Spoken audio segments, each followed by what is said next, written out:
play around. Obama sent $1 billion over there. Trump said, "No, let's go ahead and attack and get rid of them." But yeah, check this out with me. Happy Monday. Like and subscribe. And also, today's my father's birthday.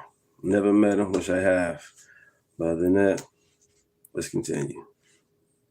Allying with Israel is one of the most fascist and dangerous actions the U.S. can take. Okay. And what makes that fascist versus allying with Iran? Because Iran is a fascist. And studying political ideologies, you understand what fascism is, and it is not Iran. Meanwhile, I want to conclude this editorial with this message to the late Supreme Leader. پدر سگ خاک به سرت بسوز تو جهنم. Rowan. Couldn't have put it better myself, Rita. James, don't you agree? I mean, a little bit of gibberish, but I don't have any time for that. The Iranian people, what are you hearing from them tonight? We know they're celebrating. What's the feeling? It's an incredible dissonance that they had to choose war over a regime, but they were willing to do it. Thank you, Donald Trump. Thank you, Benjamin Netanyahu. Thank you, America. It's not death to America after they killed the leader. The Americans and the Israelis did it. It's not death to Israel and death to America. It's good morning, everybody. It's a new day dawning, but very early days. Very, very early days. So we'll have to see what comes. But it's the Iranian people that have been telling me over and over and over again, we want this. We're not regimists. We're not Islamic. I don't even say, oh my God, to my Iranian friends because they don't want God to be any part of this. Boy. So we got to talk about the backlash that Democrats are currently getting for boo-hoo, whining, crying because of the fact that President Trump, along with Israel, decided to take out the dear supreme leader of Iran.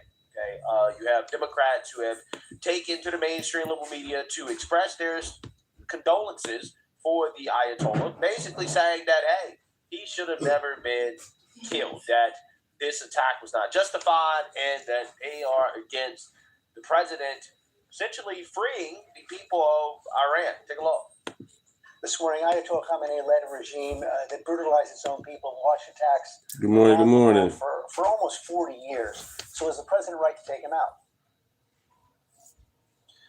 No, you're right about the Ayatollah. He was a brutal dictator. This is a murderous regime. But at the same time, it posed no imminent threat of attack to the United States. They had not reconstituted their nuclear program, which the president just said had been obliterated. They do not have ballistic missiles capable of hitting the United States.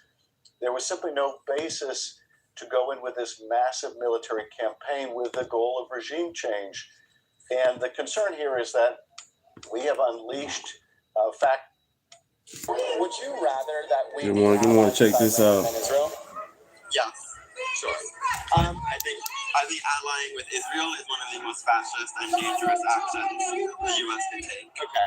And what makes that fascist versus allying with Iran? Because Iran is a fascist.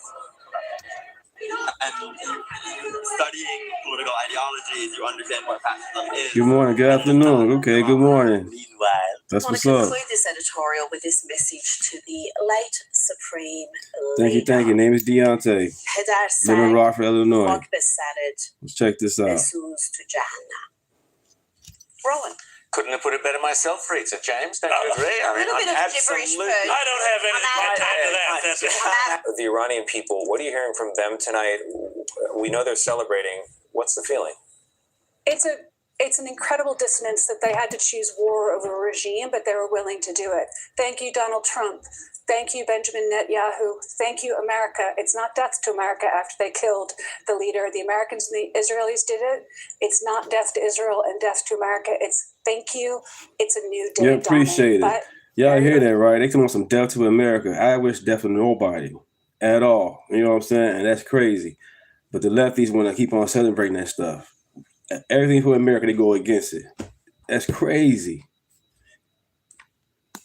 Early days. Very, very early days. So we'll have to see what comes. But Rock it's and the roll. Iranian That's what's people up.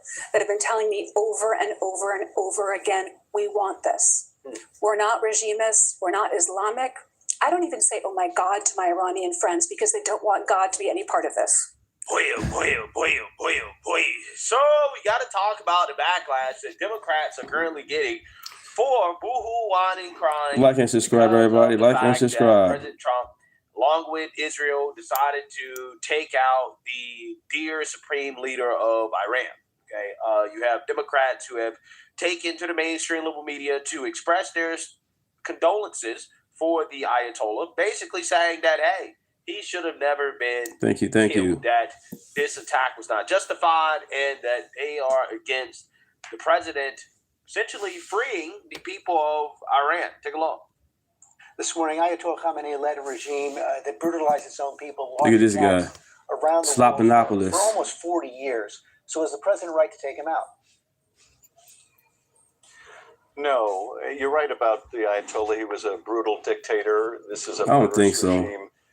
But at the same time, it posed no imminent threat of attack to the United States. They had not reconstituted their nuclear program, which the president just months ago said had been obliterated. They do not have ballistic missiles capable of hitting the United States. There was simply no basis to go in with this massive military campaign with the goal of regime change. And the concern here is that we have unleashed factors. This is the same guy that said Joe Biden is sharp as a tack. People do rise up as the president has called upon them to do. Right. Maybe they're successful.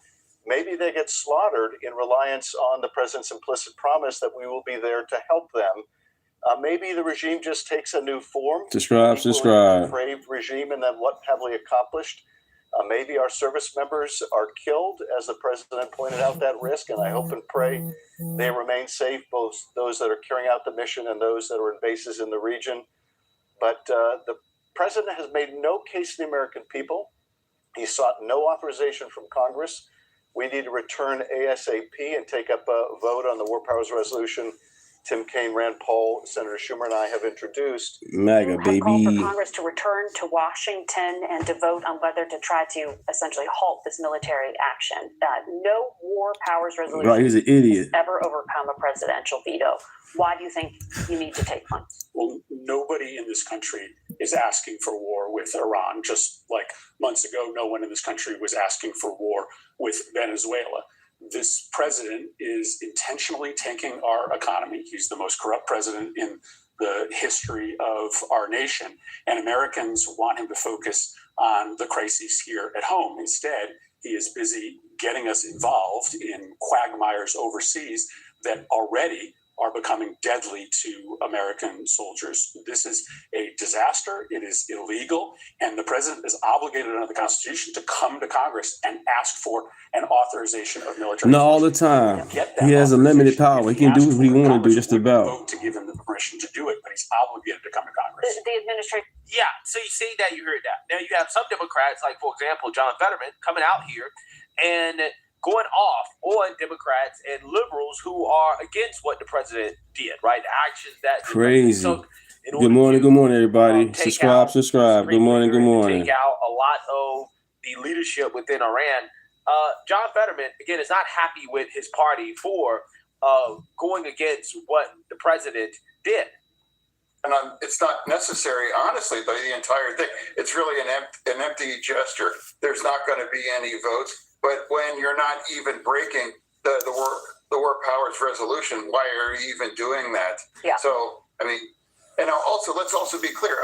I'm tired of seeing people, go on social media and saying we can never allow Iran to acquire a nuclear bomb, and Israel always deserves insecurity, and they deserve to exist. Well, hey, Yoni, good morning. If you're not willing to do about it, then it must just be empty words. Yeah. Are you really? Does it matter? No, but when President Trump was willing to do the kinds of things that are necessary to provide those things. Now, if you really want to prevent Iran to acquire a nuclear bomb, he did try to negotiate with them. Yep. Subscribe. Treaties. There has been other negotiations that never worked, and they had 900 pounds of just below weapons grade weapons. So, here. Do you really committed, or are you just going to drop empty tweets and just try to have it both ways and pretend that it really matters? So, and that's why I'm going to support that. As a Democrat, I know that's absolutely the right thing to do. And so for me right now, the world is better. And now China and Russia are now condemning that. China is buying the Iranian oil, and that's how Iran underwrites the proxies and that regime. Yeah. So, and they also, China is going to sell them their hypersonic missiles that would be aimed right at American ships too. Very important point ahead of the president's trip to Beijing, by the way. Senator. How can you celebrate that the Iranian leadership has been eliminated? Yeah.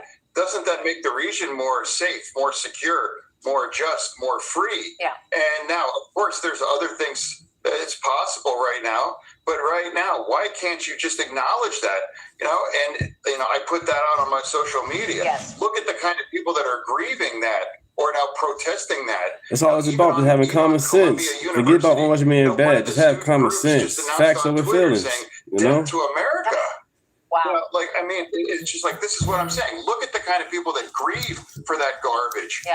And like that's the point. And I'm going to be on that side. For me, as a Democrat, I think Democrats country over party. Yeah.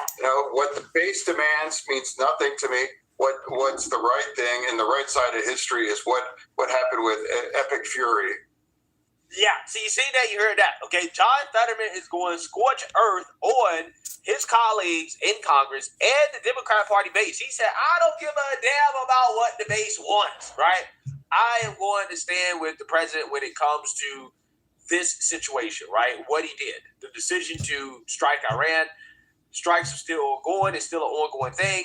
But John Fetterman is standing strong. He's saying he's not going to go along with the war powers vote that Democrats are trying to push, okay? Even though the president is doing what's within his authority. I believe he has 60 days before he has to go to Congress and say, hey, can we continue to do this? So John Fetterman's like, listen, what Democrats are doing right now is it's a game, right? It's political theater, right? He is saying, I'm going to stand with what I believe, regardless of the radical base of the Democrat Party and regardless of his colleagues who are basically tap dancing for the radical base of the Democrat Party. Because let's be real, behind closed doors, they all agree, right? They all agree with what the president did. Behind closed doors, they do, right? But they can't say it out loud because they're afraid, right? They're afraid of the far left extremists who are really, really, really upset with their dear leader, the supreme leader of Iran, getting smoked, right? So with that being said, while liberals cope and see that Democrats pretend like they're upset on national television, you have actual Iranians or people from Iran. Here we go. Who are taking to mainstream liberal media to talk about the celebration.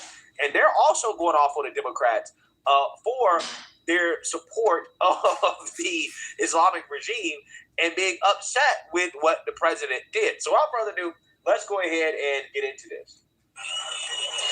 Okay, we're talking about a nation that they are aware of the risk. And we are talking about the nation that have faced massacre. More than 32,000 people have been killed. And guess what?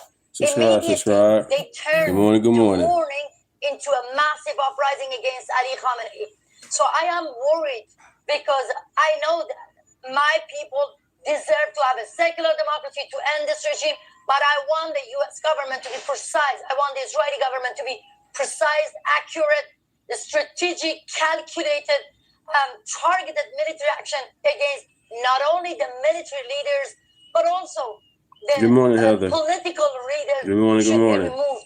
And let me just make it clear, this is the moment that Iranian people have been waiting for 47 years. The year actually when the same regime took American diplomats hostage. That strike should have been done 47 years ago.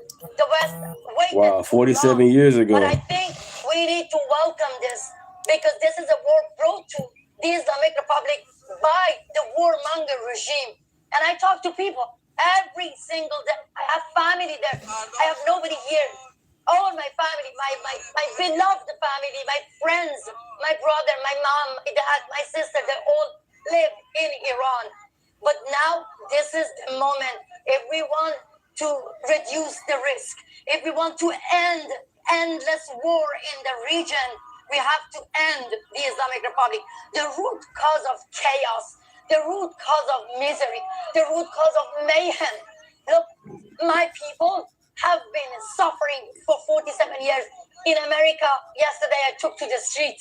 My sisters, I hugged every single American because I was heartbroken when I saw Mamdani, the Mayor Mamdani's tweet sympathizing with the Islamic Republic, no single word condemning the massacre. I took to the New York. I said, this beautiful city, New York, saved my life. Unholy, good morning. I need to hug my people. I need to talk to them.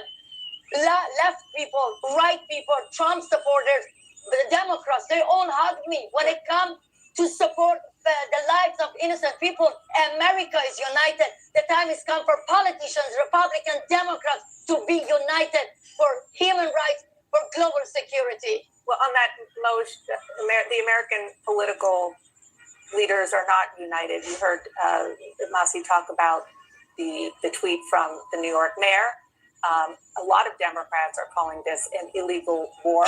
What do they not get? It's crazy. Subscribe, everybody. Good morning. About the way that the people in Iran. CNN tripping. I think that it is imperative the Democratic Party wake up and get past their dislike of Donald Trump, the President Trump, and their feelings of international conflicts going on. TDS. This is about national security. This is about what is possible in the Middle East. This is about being a good neighbor, good partner to the Gulf states and what their aspirations are.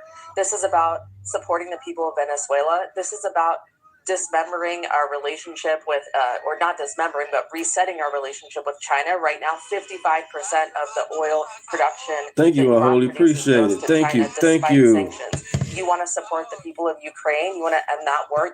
Wow, appreciate it. Thank you so much. Thank you. Let's continue. You have to, there is no getting around dismembering this Islamic Republic. It is non-negotiable. It is not a want to have, it is a have to have. And it's not just for the Iranian people. I think you have to trust the Iranian people. We know this government better than anyone else. When you dismember and decapitate this regime, you are going to see a change in the Middle East, in Venezuela, in China, I will. I'll check that Ukraine. out. And I think, quite frankly, their ideology has really, it's caused a lot of problems for us worldwide. We need to take it seriously. And I think at this point, we have a tremendous opportunity. This will be like ending the Soviet Union, the Berlin Wall. This is a transformational moment for humankind, for security. And as an American, this is in our interest to complete it. So I am a Democrat. I have been a huge Democrat. I'm incredibly disappointed with my party. I do not see myself in them in this moment. Wow. Moj and Masi, thank you both for being here. Masi, get some rest on that throat. Wow. So what you have here is some internal conflict, right? Everybody wants to talk about MAGA. MAGA's turning on Trump. MAGA's not turning on Trump, right? I think a vast majority of MAGA understand that, some of these operations are necessary, right? And when it comes to making America great or keeping America great or whatever you want to call it, that means that we still need to be a globally dominant force, right? That doesn't mean that we should retreat on the world stage when it comes to defending our interests. Now, we have not launched a ground invasion of Iran. Yeah, see, as far as I know, earlier, they want to bring him back, right? They want him to come back. That unfortunately we have lost a few American servicemen due to the conflict. That is very unfortunate. That is very tragic. Okay, but it is something that President Trump warned about, that it was a possibility that was going to happen, and unfortunately, it has happened. Regardless, what you're seeing here in the United States of America is one political party, the Democrat Party, basically showing that their Trump derangement is what trumps all of the things that they claim that they believe in, right? They claim they believe in human rights. They believe in democracy, freedom, women's rights, all these things, right? That, let's be honest, okay? Overthrowing the Iranian regime, whether you agree with it or not, right? I mean, okay, unholy, okay. The goal, what they want, is all the things that Democrats claim they believe in, right? Thank you again for the super chat. Thank you for that. Thank you. In this situation, they're upset, right? They're boo-hoo-whining and crying about these people getting the opportunity to get what Democrats claim that they want, right? Because they hate Trump. Same thing happened in Venezuela, okay? Democrats, they all agree. They all agree with what President Trump did. They didn't have the cojones to do it. But because Trump did it, because he actually had the cojones to capture Nicolas Maduro, they came out here. No problem. And they attacked the president because they didn't want to stop dying. Period. On both sides. All sides. love authoritarians, right? They love authoritarians. If we're going to die a natural way, not like that, not with violence. As long as it's a socialist, right? If it's a socialist, authoritarian dictator, right? They love that guy, right? But apparently in the United States, Subscribe. Let's grow together. Let's learn together. Okay, they hate that, but they love the authoritarian socialists. So Democrats, because they're lapdogs now for the far left, right? They came out here and did their little tap dance, talking about how they don't support Thank you. Again, they clearly do support. Again, behind closed doors, they definitely support it because that is what the Democrat Party is nowadays, right? That's of course, that has happened. Yes, it has. Far left and Trump, and what far left response? It's all in the Bible. So at this point, the Democrats are just against Trump. That's it, right? That's the only core principle that they have. And again, people are picking up on this. Venezuelans, after Maduro was captured, they were like, "What the hell, Democrats? Why are you upset about this? Right? Why are liberals upset about this? Why are progressives upset about this? We like the fact that we're getting freedom, right? We like the fact that this guy was captured." Same thing did. Right. Obama send them $1 billion, $1.7 billion over there. And Trump's like, no, fuck that, and just blew it up. They sent money to bribe Trump. Trump said, no, F that, blew it up. That's what I voted for. Happening with the Iranians, right? The Iranians are saying, what the hell, Democrats, right? You guys upset because we're getting an opportunity at freedom because you hate Trump? You hate Trump more than you love the so-called values that you claim that you believe in. And yes, that is true, right? That is exactly true. Yep, Democrats don't stand for anything against Trump. That State of the Union address is coming back. It's showing you that really is the only operating principle for the Democrat Party at this point. And that's why you have these people who are Democrats, who are basically upset with Democrats and their response to all of this. But you know, hey, maybe these people should learn you shouldn't support Democrats, right? You're only supporting a party that just hates Trump no matter what. And that's not a good thing. It just puts you in a very, very awkward place, especially considering how I know for a fact that behind closed doors. Yeah, she looked miserable. It didn't fit the narrative. She was so they're going to say something negative, but they didn't happen. All they care about is power. That's it. All they care about is power. All they care about is getting reelected. They have no principle. Zero. None. So let me know what you guys think. Make sure you like, comment, and subscribe. Most importantly, share a Black conservative perspective. Whether they want to be a monarchy, whether they want to be a republic, how they're going to hold elections. This is something that I think is going to be a monarchy, whether they want to be a republic, how they're going to... Now, there's been all sorts of commentary and controversy surrounding those comments after they went viral. And I'd like to take this opportunity to say that I meant every word. Every word. She meant every word. Stronger language, but it was Sunday morning. And for all those wondering about a translation, I call the Supreme Leader Khomeini the son of a dog, a Persian term. There is something similar in the English language, followed by another Persian term about shame. The literal translation is dirt on your head, and ended with, I hope you burn in hell. Now, if you think that's rough or too harsh, then you don't know the Iranian regime and the hell they unleashed on Iranians for 47 years. Iran has suffered under a violent, oppressive dictatorship, one that has been a chief backer of terrorism around the world. And right now, that regime is in its final death throes, devastated by US and Israeli airstrikes that have eliminated the Supreme Leader and other key members of the Islamic Republic's leadership team. Here is Iranian state TV announcing the death of Ayatollah Ali Khomeini. ملت بزرگ ایران، روح بلند پیشوای ملت بزرگ ایران و پیشقراول امت اسلامی حضرت امام خامنه ای با نوشیدن شهد گوارای شهادت در ماه مبارک رمضان به ملکوت اعلی پیوست. Joining me now is Deputy Executive Director at the Institute of Public Affairs, Daniel Wild. Dan, this is a historic moment. We're on the brink of liberating 92 million Iranians and removing from the world a dangerous Islamist threat. Yeah, that's right, Rita. A very significant development and also hardly a surprise. Trump and the Trump administration had made it very clear that they weren't going to tolerate a nuclear enabled Iran because of the threat that it poses to the region and also to the US's own national security. So not so much of a surprise there. I think the big question is what comes next. Once the Americans stop launching missiles, who will fill the leadership vacuum?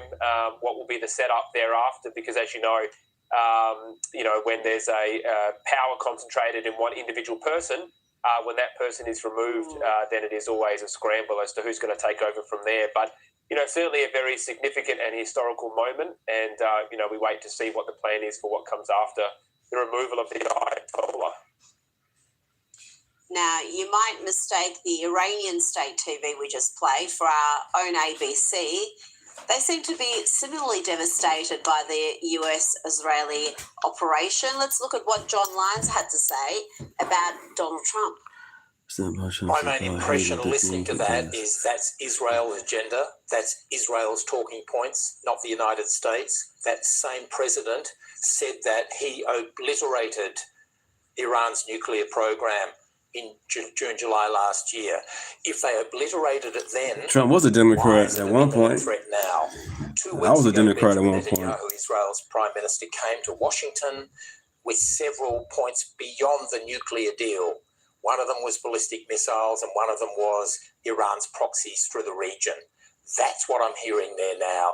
That speech could have been written and delivered by Benjamin Netanyahu. That is completely different Good morning. from what Donald Trump's been saying. Subscribe, and thank you. Negotiating. Dan, I don't even know where to start with that. Of course, Donald Trump said he was negotiating. He's hardly Thank you, Maho. We appreciate it. Imminent attack. And this attack quite clearly has been planned for months. Thank you. Blessings. Yeah, I think that's right, Rita. Why would the president telegraph to the world that what his plans are in relation to that? Look, right, I think politically this is also going to be very interesting because there are those on the left who will criticise this intervention on certain grounds and those on the right who will criticise it. I mean, don't forget, a fair chunk of the MAGA voters were voting against the so-called forever wars. And so it'll be interesting to see how Trump sort Jonathan. of Good morning. this. Now, I don't think that the intention here is to do what the Bush administration tried to do in Iraq, which was after they got rid of Saddam Hussein. They basically went on a project to try to build democracy and set up democratic institutions in Iraq, which failed and probably was always going to fail. So I don't suspect Trump will go down that path. But look, I think the key question here is, if you want to talk about the domestic politics in the US as they head to the midterms, is it going to be, basically take out the leadership, take out their nuclear capabilities and get out of there? Or is there going to be an intention to leave some kind of peacekeeping force to set up what comes next in Iran? So I think it's quite unclear at this stage as to, how that plays out. Well, I'll be speaking to Army Horowitz about that a little bit later in the program, but I think it's the former. I don't Thank think you, Patrick. the Trump Appreciate that. administration or Let's get to the Republicans 1,500. in Let's get to general have 1,500. any Why appetite not? to be having forces on the ground in any sort of capacity, let alone long-term capacity. So it's up to the Iranians now to reclaim their country and set about deciding whether they want to be a monarchy, whether they want to be a republic, how they're going to hold elections. This is something that I think is going to be left to the Iranian people. Now, we have seen celebrations around the world, and let's start in Iran.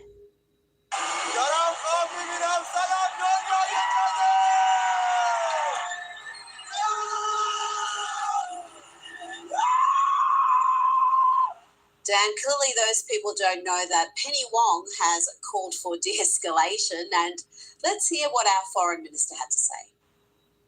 We do not want to see this escalate into a wider regional conflict.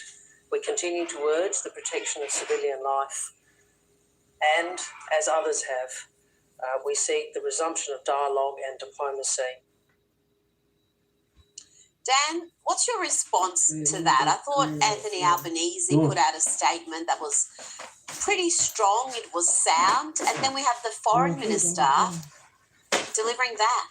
Well, it's a bit late for de-escalation. I mean, the missiles have gone in. So he's a day late and a dollar short on that one. Look, I think that it's... it's interesting to see that there looks to be a bit of a divide within the government. I think that those such as Penny Wong have often taken an anti-US stance pretty much on any matter, especially so in relation to Donald Trump being president. So I think no matter what Trump would do as president, I'm pretty sure Penny Wong and those on that side of Labor Party will probably oppose it. But I think, the issue here is, well, as I've said before, what comes next and what is Australia's role in that. So if we're able to offer something constructive, then we should. But in terms of calling for calm and de-escalation, sure. I mean, everybody wants to have calm, but, how relevant is it at this point? Well, it's not only irrelevant, it's idiotic, Dan. We're on the verge of seeing the regime toppled. Why would you de-escalate now? You've sent 200 jets up into the air, hit 500 targets almost at once, and now you want to de-escalate? That's what her suggestion is. I mean, no wonder she's not taken seriously on the global stage with commentary and advice like that. It's quite stunning. Let's go back to the real world and have a look at crowds of Iranians and supporters of freedom gathering capital cities across the world and celebrating the downfall of this regime.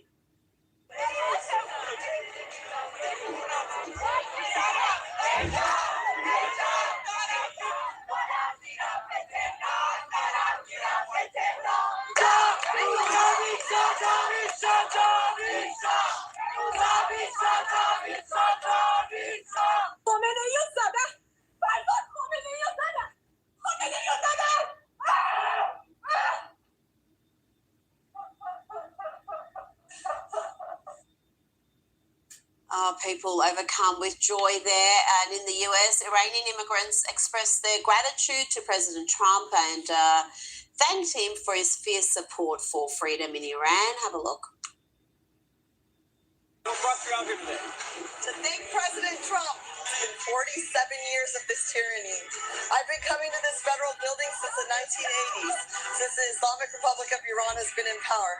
They are the most barbaric terrorist organization in the entire world.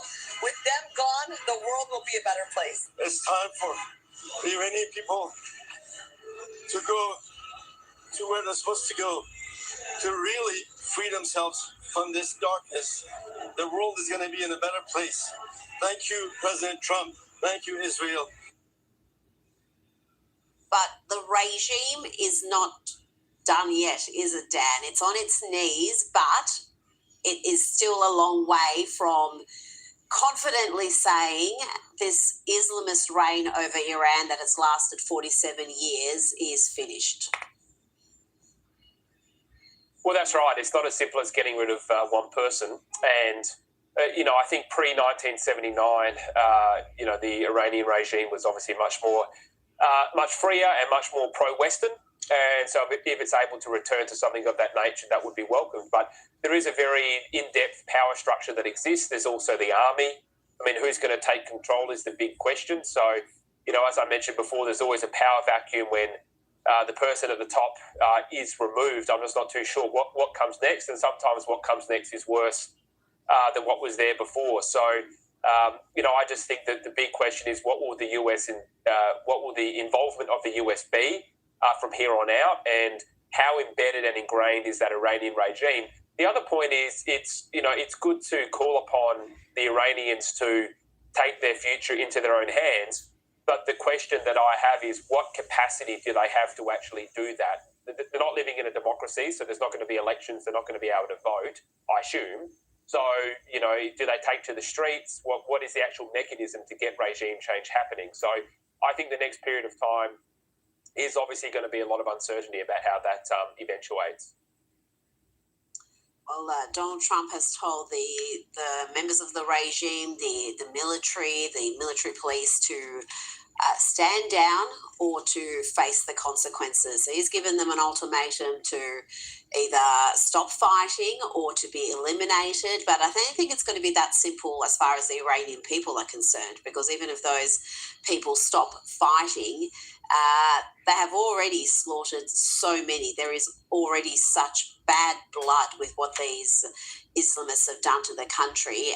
And sadly, I think that, well, not sadly, perhaps there will be a reckoning, and I think it's going to be a period of conflict before the country settles down. Morning, Mark. Morning. Democracy. Now, let's go to the UK briefly. There were celebrations there, of course, and Prime Minister Keir Starmer was Subscribe, everybody. Good morning. that rhymes with banker after he was quick to clarify that the UK had nothing to do with the offensive against Iran. Smith, good morning.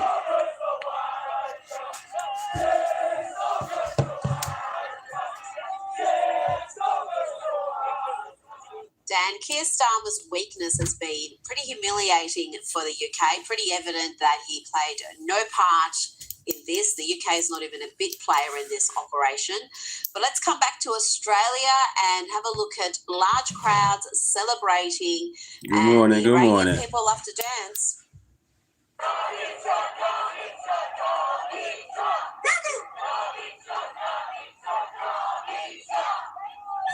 There you go.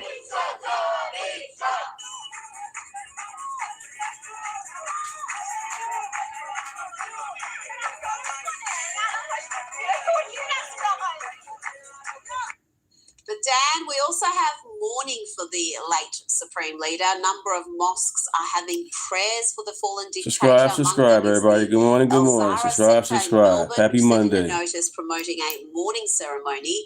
We offer our condolences and congratulations to the presence of Imam Mahdi. That's amazing. May our souls be people sacrificed for him, he, Islamic Ummah, the esteemed religious authorities and scholars, and the great nation of Iran on the honourable martyrdom of the pious scholar, the foremost martyr of the Islamic Revolution and the rightful deputy of the Imam of the age, Ayatollah Khomeini, in the blessed month of Ramadan. Dan, that is a worry. I won't offer more commentary than that, but that sort of statement fills me with dread.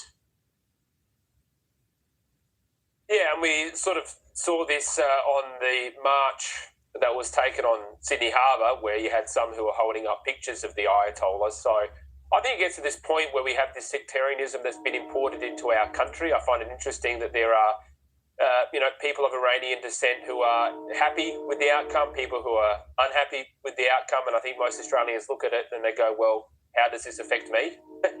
How does this affect Australia? And so it's really interesting to see, because I think most people feel a bit alienated from this. And of course, everybody has a right to voice their opinions on matters pertaining to foreign affairs. But it does seem that there are cohorts in our country that still seem more interested and exercised about what's happening in the Middle East than what's happening in our own streets and our own backyard. So, and this is also going to be an issue for the government, because I assume a lot of those who are unhappy with the US intervention are probably going to be in Labor seats. And so, it wouldn't surprise me if you see some sort of speaking out both sides of their mouths when it comes to how the government tries to message this domestically. Well, I'll be talking a little bit later about the unholy alliance between Islamists and the left, and Iran is a very good lesson there for the West in what can happen. So I'll speak to Ami Horowitz about that shortly. Dan Wild, thank you so much for your time. Now for more reaction, let's bring in human rights activist Dr. Minu Gamari, an Iranian who, like so many others, is celebrating in Australia. Dr. Gamari, thanks for your time. The world, except for the Islamists and the leftists, is celebrating the downfall of this regime, including many right here in Australia. Let's have a look at some more footage from Melbourne.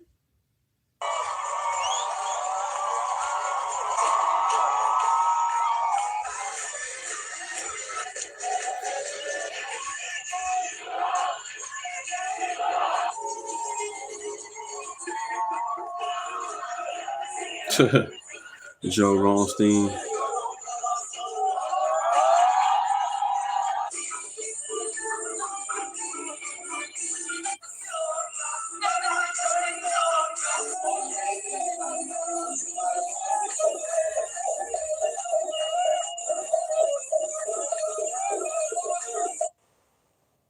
The Melbourne rain was not going to stop the dancing, the jubilation, the joy there, Minu.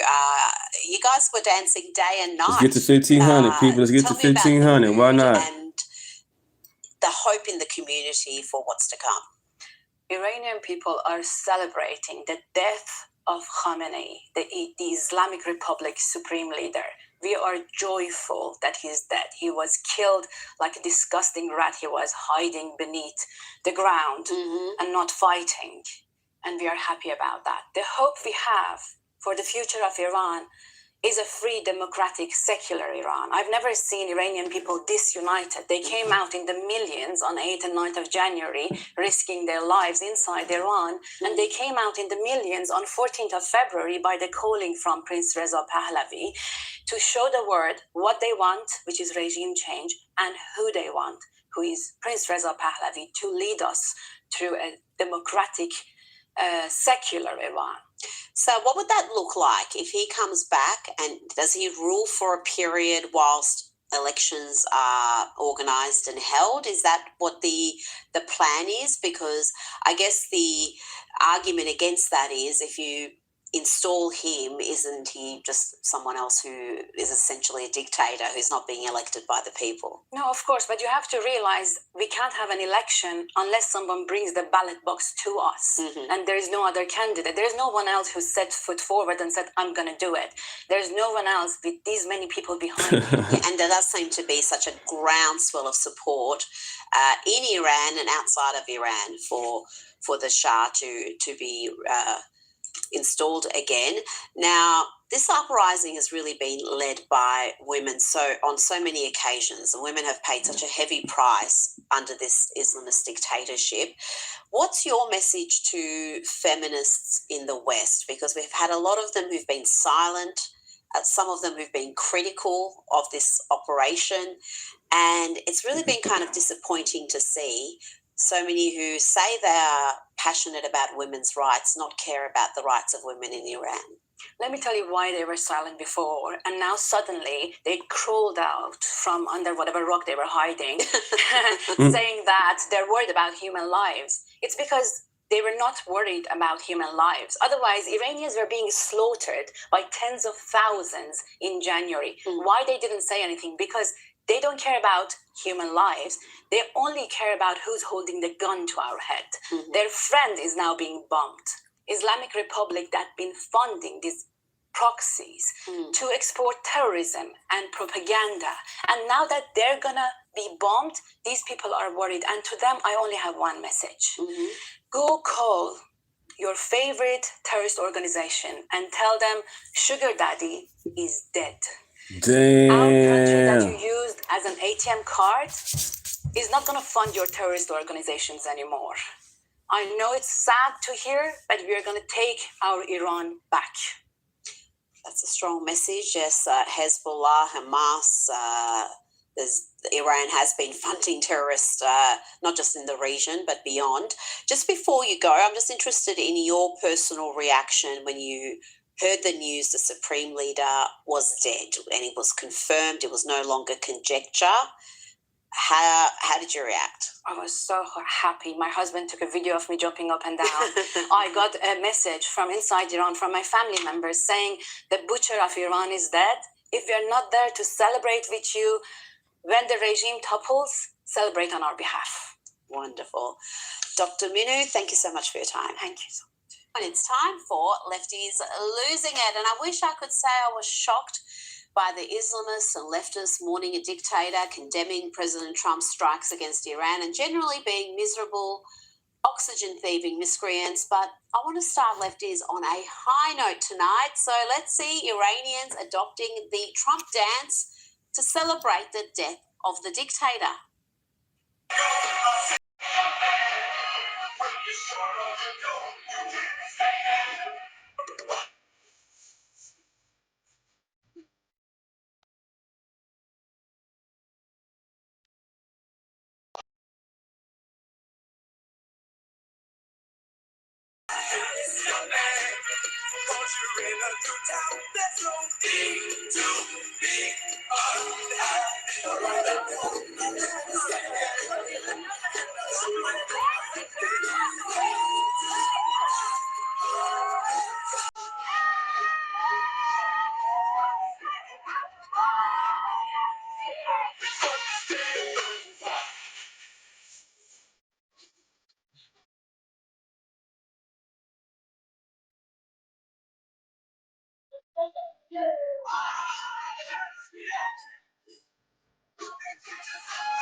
It's amazing. Everybody happy.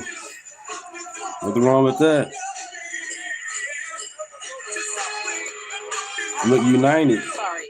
It's not just Iranians adopting Trump's dance and favorite song. They've discovered that Donald Trump's signature dance moves work perfectly with Persian music. Don't believe me? Have a look at this.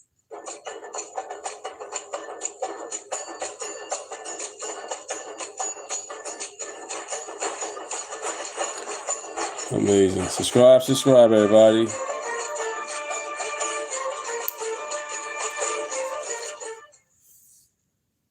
Now let's check in on the awful Jane Fonda, who had this to say about the efforts to liberate Iran. This dangerous and insane war against Iran not only violates international law and our Constitution and War Powers Act, but risks exploding into a vast war of vast proportions. Look at him go. Taking the lives of many. Oh dear. You know, if the liberation of genuinely oppressed women fills you with so much dread, Jane, then perhaps you're a witch. You may just be a witch. Could explain a lot, no? Let's have a look at a CBS reporter who appears to be told to change his coverage of the Iranian celebration to not include praise of Donald Trump. Here is Vinny Thank you. Tarano being told they don't want us to focus on this. His response is brilliant.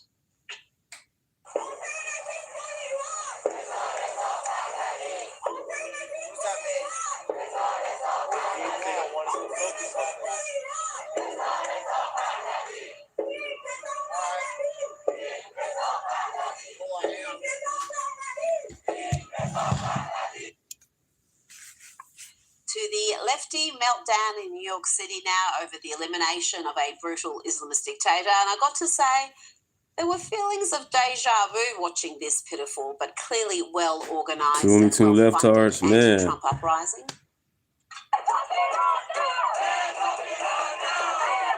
Look. Crazy.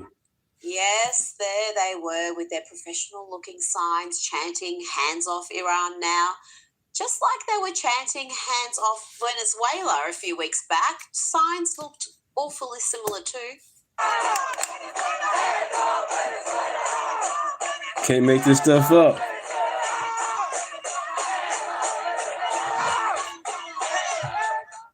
Joining me now is filmmaker and commentator Ami Horowitz. Ami, tell me about these protests.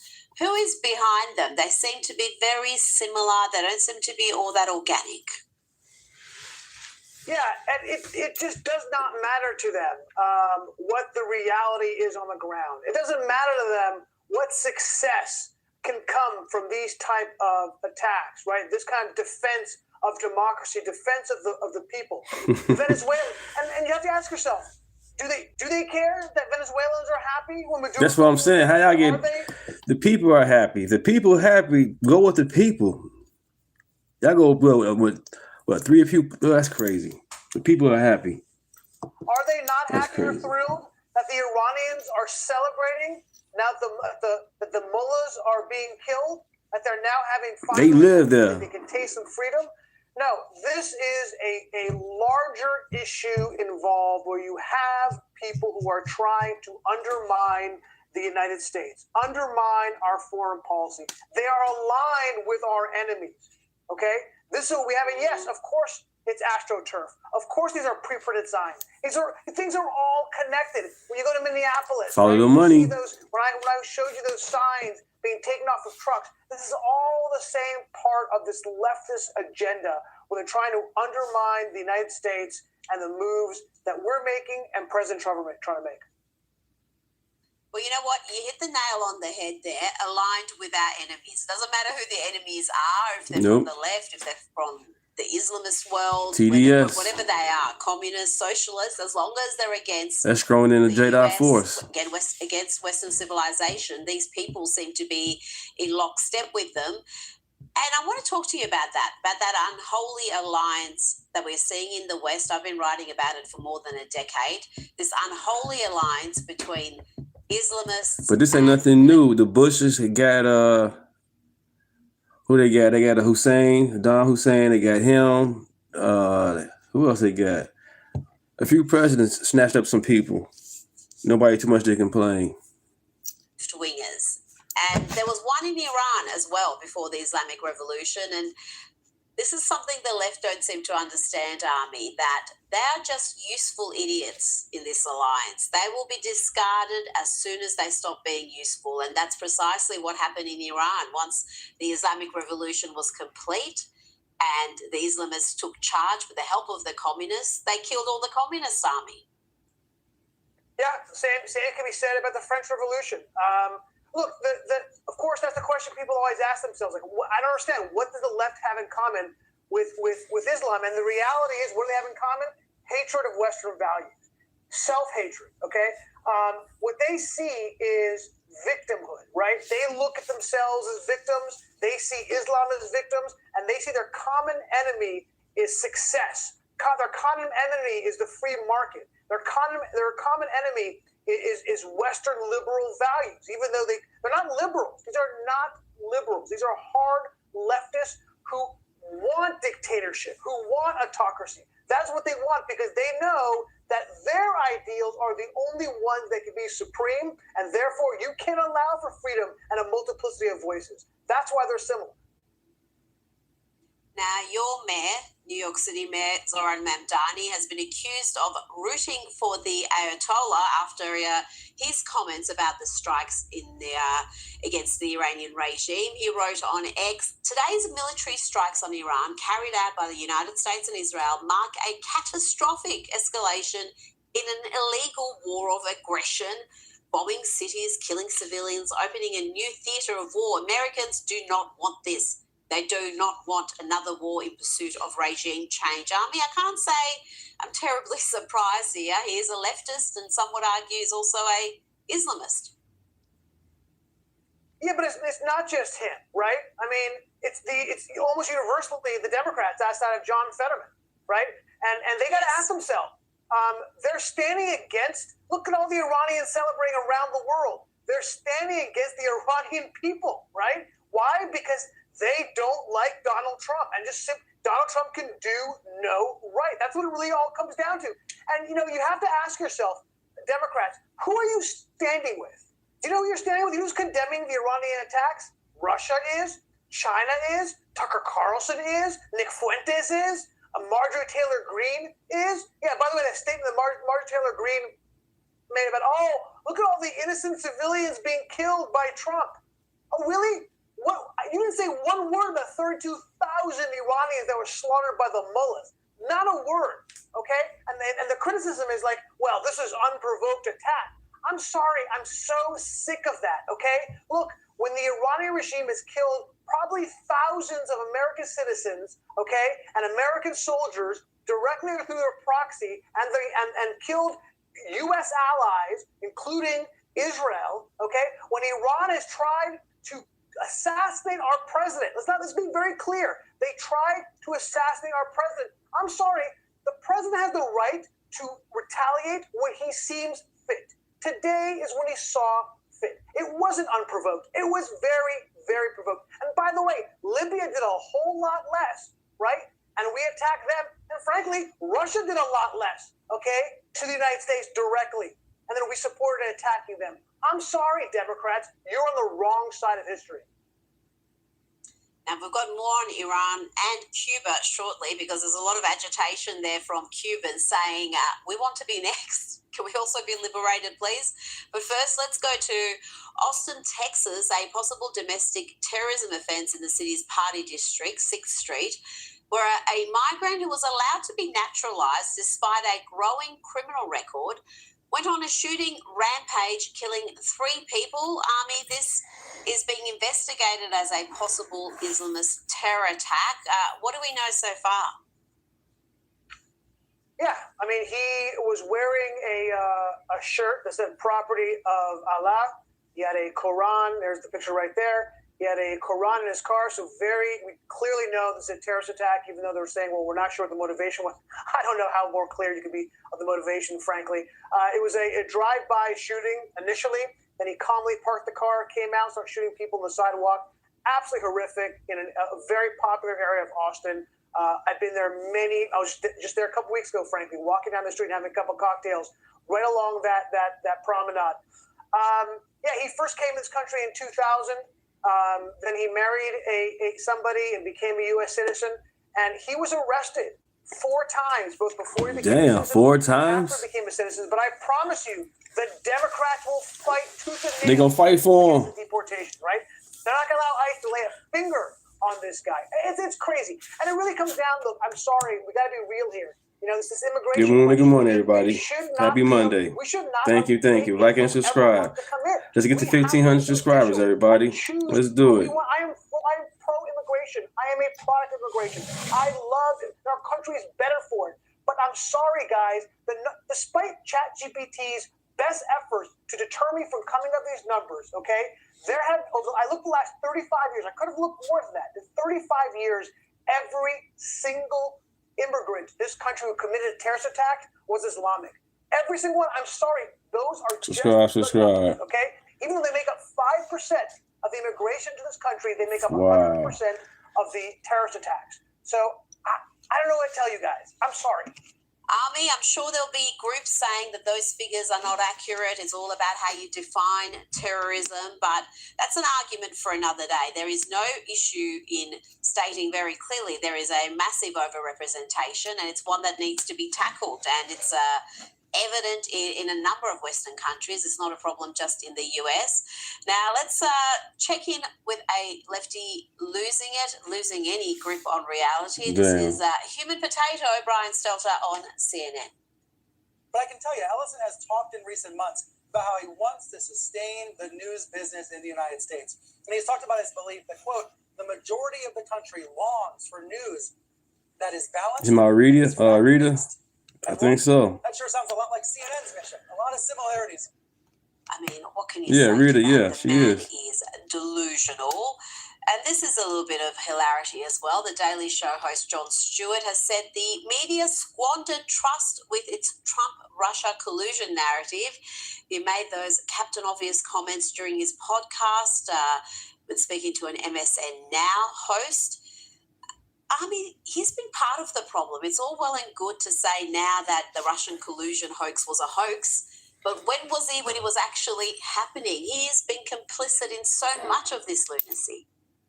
Yeah, you asked what planet Brian Stelter lives on? Yeah, soon to be the planet of unemployment. Damn. I think that's what he's really worried about, because there's going to be an overhauling for sure at CNN when Barry Weiss comes in.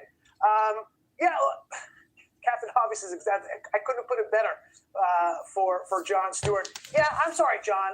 You just have no credibility with me, right? I mean, where were you? Where were you to condemn the Democrats when they were pushing the hoax? I didn't hear your voice in that chorus pushing back at the Democrats. Or where were you calling for the investigation of all those national security people who signed that letter saying that the laptop was the laptop's Russian. Right. Yeah, I'm sorry. You just don't get a whole lot of credit for me for coming up with something that we all saw from the get-go. Zero credit. Well done. Now, we've seen the fall of dictators in Venezuela and Iran, thanks to President Trump. And now Cubans are begging President Trump to liberate them too. Amazing.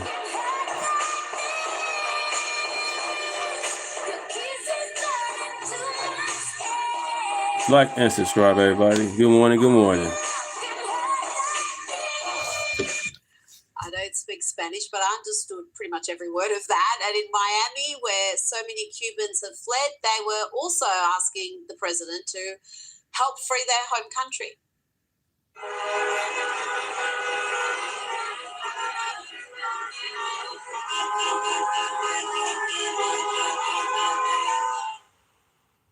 Army, they've got signs saying Cuba next. Is there an appetite from the Trump administration to look at Cuba and have some sort of regime change there?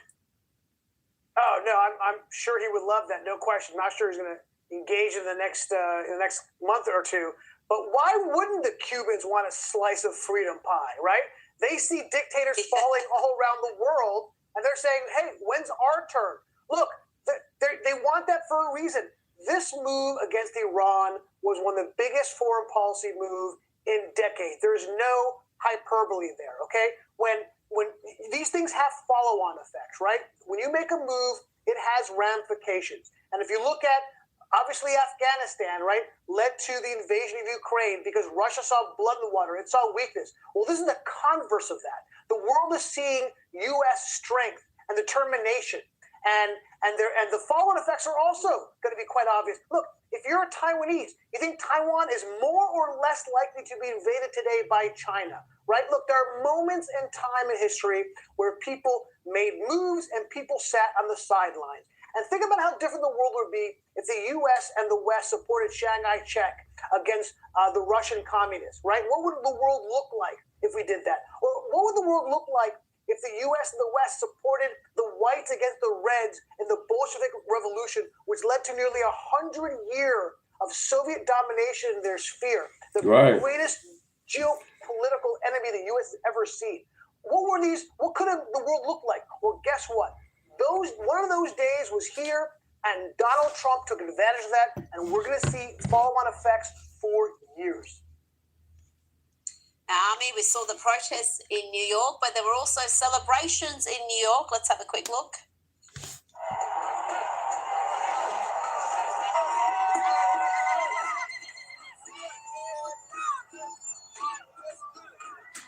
USA. There was deep gratitude to the US there, to the Trump administration, and even in the bluest of blue cities, Washington, D.C., where more than 90% vote Democrat, even for Kamala, she got 92.5% of the vote, they were celebrating Trump's leadership.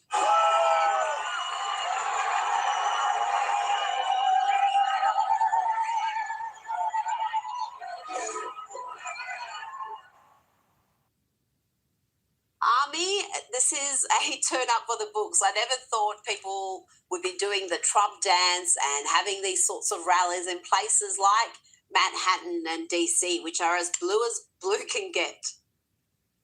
Yeah, well, look, these are the Iranians. I mean, there isn't a majority support among Iranians for what happened. There is universal support for Iranians what happened, which again goes back to the Democrats saying, hey, who are you standing with, right? The Iranian people or the mullahs? Because you seem to be supporting the mullah position over the Iranian people's position. But look, Trump should win a Nobel Prize for this alone. Never mind all the other stuff he's done or the stuff he's going to do going forward. For this alone, he has freed, never mind, again, the geopolitical implications we talked about. He has freed or will be freeing, hopefully, the Iranian people from decades of poverty, of autocratic repression. I mean, we complain here about 5% inflation. Let's get 50% inflation for years. Their currency is worthless. They can't buy. This is my father. Today, his birthday. I never got a chance to meet him. Happy birthday, Dad. This is my father. I'm 43. Wish I met him. Anything. Okay, gays are being hung. People are being forced to have trans surgeries, forced to in Iran. Women are oppressed. This is the freedom that's at stake for the Iranian people, and Thank you, everybody. Appreciate that. Thank you. And others are talking about Trump being. This is a failure. This is a terrible thing. This is an absolute wonderful thing that Donald Trump has done. Army Horowitz, thanks for your time. Thank you, guys. Thank you. Joining me now is celebrity and royal reporter Kinsey Schofield. Kinsey, the celebrity class has condemned Donald Trump over his military action in Iran, accusing him of breaking his campaign promise to stop all wars. We've got all the usual suspects coming out in force: Rosie O'Donnell, Mark Ruffalo, Jack White, Jane Fonda, and John Cusack, who peddled this conspiracy theory on X. He wrote, Trump starts a wag the dog war to distract from Epstein and to do the... Appreciate it. His name is James Griffin. Passed away years ago of cross of the liver. Lived in Texas. All this time I was living in Chicago. I was a foster kid, so a lot of things, information mixed up here and there. But because of him, I'll make sure everything's good for my boys. So then I've been a barber, I've been in security, I work in a warehouse now. I was a bartender, now as you can see, I'm a YouTuber. Let's continue. Like and subscribe. Netanyahu bidding. Who's lobbied for this for over 30 years? Had enough yet? So this is all apparently to distract from the Epstein files. Thank you guys. Thank done you. no harm to Donald Trump. It has done some harm to some Democrat luminaries. I mean, this man needs some serious help, friend John. No, the sort of help that's offered in facilities that have Cheers. padded Thank you. rooms, Appreciate perhaps. that. Thank you. Yeah, Cusack is a progressive activist, not a defense strategist. Framing a military strike as a Hollywood-style conspiracy theory may fire up social media, but it's not serious national security analysis. And his Trump derangement syndrome is so fierce. Who does take any of his political commentary seriously anymore? Because it's to an extreme that you have a hard time processing. And really, where are these Hollywood celebs, these so-called proud feminists? They're not coming out and saying anything about the treatment of women or even saying anything about thousands of young Iranians being slaughtered in recent months just for peacefully protesting. I mean, really, they have absolutely no credibility at this stage.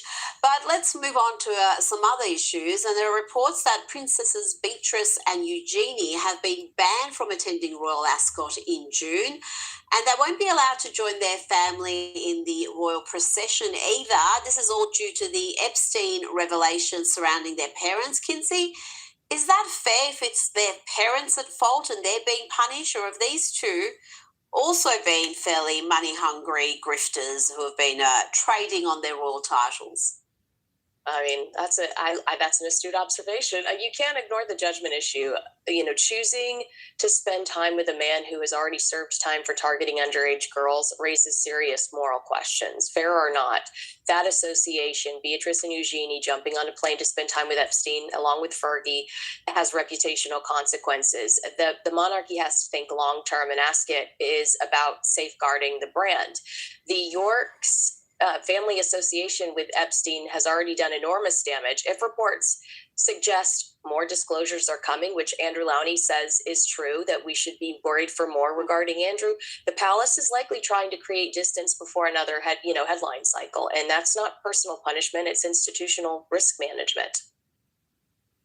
That's a good point. Now on more to do with Jeffrey Epstein, and freshly unearthed emails have revealed he withheld medical treatments and used his own doctors to exercise control over the women he was involved with. Kinsey, What else have we learned?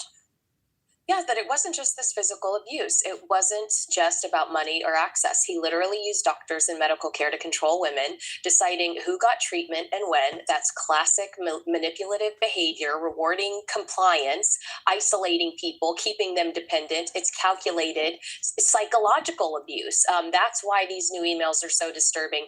They show how much thought went into keeping these women under his control. Yes, so one wonders when he had time to be some global financier. I mean, we still don't know how he accumulated that enormous wealth, how he went from being some maths teacher to being pretty much a billionaire. I mean, there's so many questions that are still unanswered, and some questions here. Actor and comedian Jim Carrey has raised eyebrows during a what happened to his face at the French Film Awards, and Kinsey fans were shocked by his very different look, some claiming this man could even be an imposter.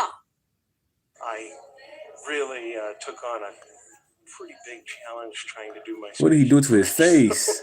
I wrote it and I researched it and I practiced it like crazy, but it's... And the voice almost sound like his voice either. I watched everybody talking 1,000 miles an hour up there receiving their awards, and I was like, I'm dead. Kinsey, I don't know. I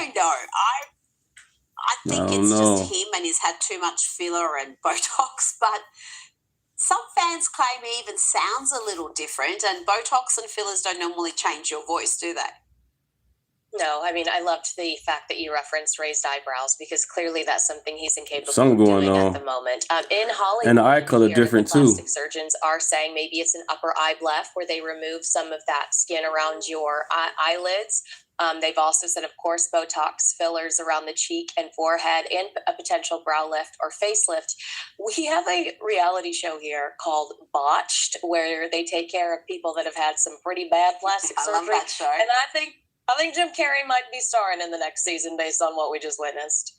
Amazing. You know what he needs to do? He needs to go see Demi Moore's latest plastic surgeon because she got botched and in the facial area, a beautiful woman. Yep. And now she looks better than ever. In her 60s, she looks about 35. So let's just find, actually, I know who that surgeon is, and it's very difficult and very expensive to see. So Jim Carrey, start saving up for but why are the men doing this? I can understand the pressure on women to be It's brown, but the new guy eyes a little bit lighter. It's a light brown. Jim Carrey eyes are dark brown. Yeah, a comedy, like a darker brown, I should say. The Joker from Batman, like you don't need to be a hot guy to do that. But you're right. We saw Brad Pitt recently get a facelift, and his looks amazing. We are seeing men pursuing it. Oh, Bradley Cooper. Brad Cooper got botched. He got botched.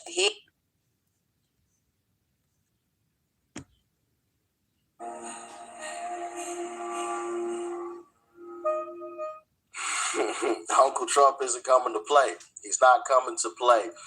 Now, I'm sure you guys have been bombarded with these videos of Iran and everything else. I get it. But I want to talk about it from a little bit of a different angle because there's been something that has been going absolutely viral. And that is, not only is Trump receiving some backlash from Democrats, which we already knew was going to happen. The Democrat strategy is oppose anything and everything that Trump ever does or says. No problem. So we understand that. But he's getting some flack from some Republicans as well. And I find it quite interesting. And we're going to dive into it. Tech support, good morning to you. My bad, I ain't speaking to you. Good morning. All right, but I want to play a couple of clips for you guys to just show you how the people of Iran actually feel. Now, let me see here. Where's that video clip? I want to play this video clip from CNN. This clip is from the middle of the night in Iran. Check it out.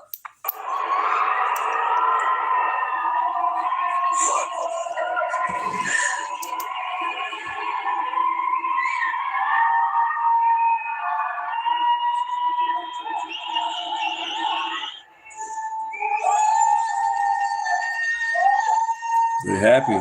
They're happy. They're happy. Thank you, guys. Thank you. Thank you.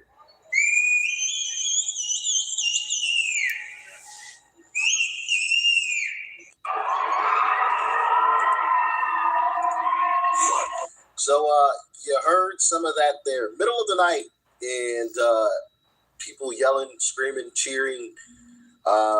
Extremely happy.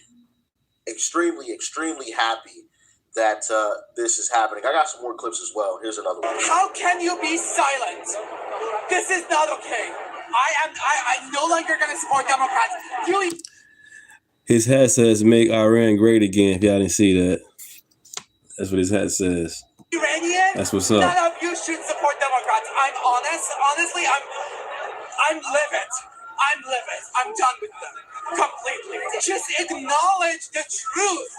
Islamist Marxism is a terrorist entity. 90 million Iranians held hostage for 47 years because of your silence. American people, this is not about being politically correct. This is not about Islam. This is not about religion. This is about a cult. I beg you, I urge everyone, Democrat, Republican, please stand for people of Iran. This time, please stand by us. I beg you. I beg you. And so I played a couple of those clips. Obviously, I've got more as well. You know, I got this individual calling out, Hollywood celebrities and whatnot. Got this other clip of this woman talking about it. I've got other clips, and I'm sure you guys have seen lots of them as well, but I'm not going to bore you with that because I'm sure you guys have seen those already. As a matter of fact, I may come back to this video clip here after a little bit. But what I want to talk about is these Republicans that have come out and spoke out against what it is that Uncle Trump is doing. And one of those is a viral. Here, let's put them up on the screen. So here you have the list of individuals who have spoken out against what Uncle Trump did in Iran. Nick Fuentes, Tucker Carlson, Candace Owens, Ian Carroll, Jake Shields, Myron Gaines, the Hodge twins, Owen Schroyer, Marjorie Taylor Greene. Uh-oh. You know, I don't know what happened to Marjorie Taylor Greene. She went from like one of the cool folks that I genuinely liked to like all of a sudden overnight, I mean, she was like a Democrat. Anything and everything Trump says or does, like she's out there speaking out against it. I don't get it. I don't know. And then of course, you got Thomas Massey, who's about to lose his primary race. They said Trump don't care about us. The Democrat Party don't either. They ain't stand for us. Like at least the Republicans stood for us. The Democrats didn't. A lot of backlash across the internet. And I want to show this post in particular from the Hodge twins. It says, President Trump has completely lied to his voters, backstabbed our country, and has disgraced his legacy beyond repair at this point.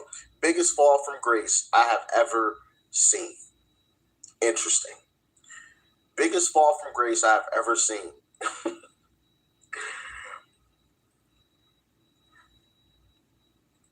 Like this whole comment section, did y'all get kidnapped or someone else doing your post? Eat a bag of I'm sick of you too. It's showing like actually watching you fall is eye-opening. I support my president. I think we will all be okay. Sigh. I get you make money off of rage-bait content, but it's ironic that you have to lie in order to try to paint Trump as a liar. Holy crap, what happened to these guys? So they've been receiving a whole lot of backlash across the internet. And apparently I've been losing a lot of followers. And this is what I have to say about it. I don't mind what it is that they have to say. I don't agree with it. Trump has, hold on, let me go back to it. Trump has backstabbed us. Subscribe. Thank you, guys. Let's get to 1,500 subscribers. Why not? Trump, every promise that Trump made, he's either kept it or he's doing his best to keep it. Right? At the end of the day, he's not a dictator, and I understand that we have people like John Thune, Susan Collins, amongst others, Mitch McConnell, right? We got Thomas Massey, we got Dan Crenshaw, Tom Tillis, amongst others, who literally push back against him. So what is he supposed to do? He signed a record number of executive orders. Right. A record number of executive orders. Thank you. Let's grow together. Let's grow together. Thank you. He called John Thune out at the State of the Union address. Called him out. He said, we can't let that happen, John. Called him out. So what else is he supposed to do? I mean, we gave him the House, we gave him the Senate because we wanted him to push through his agenda. He's attempting to do that. But it's people that we elected that are slowing him down. That's our fault. That's not his. So again, how is he backstabbing us? What, because he took down the leader of Iran? And it just so happened that that's what Israel wanted to do?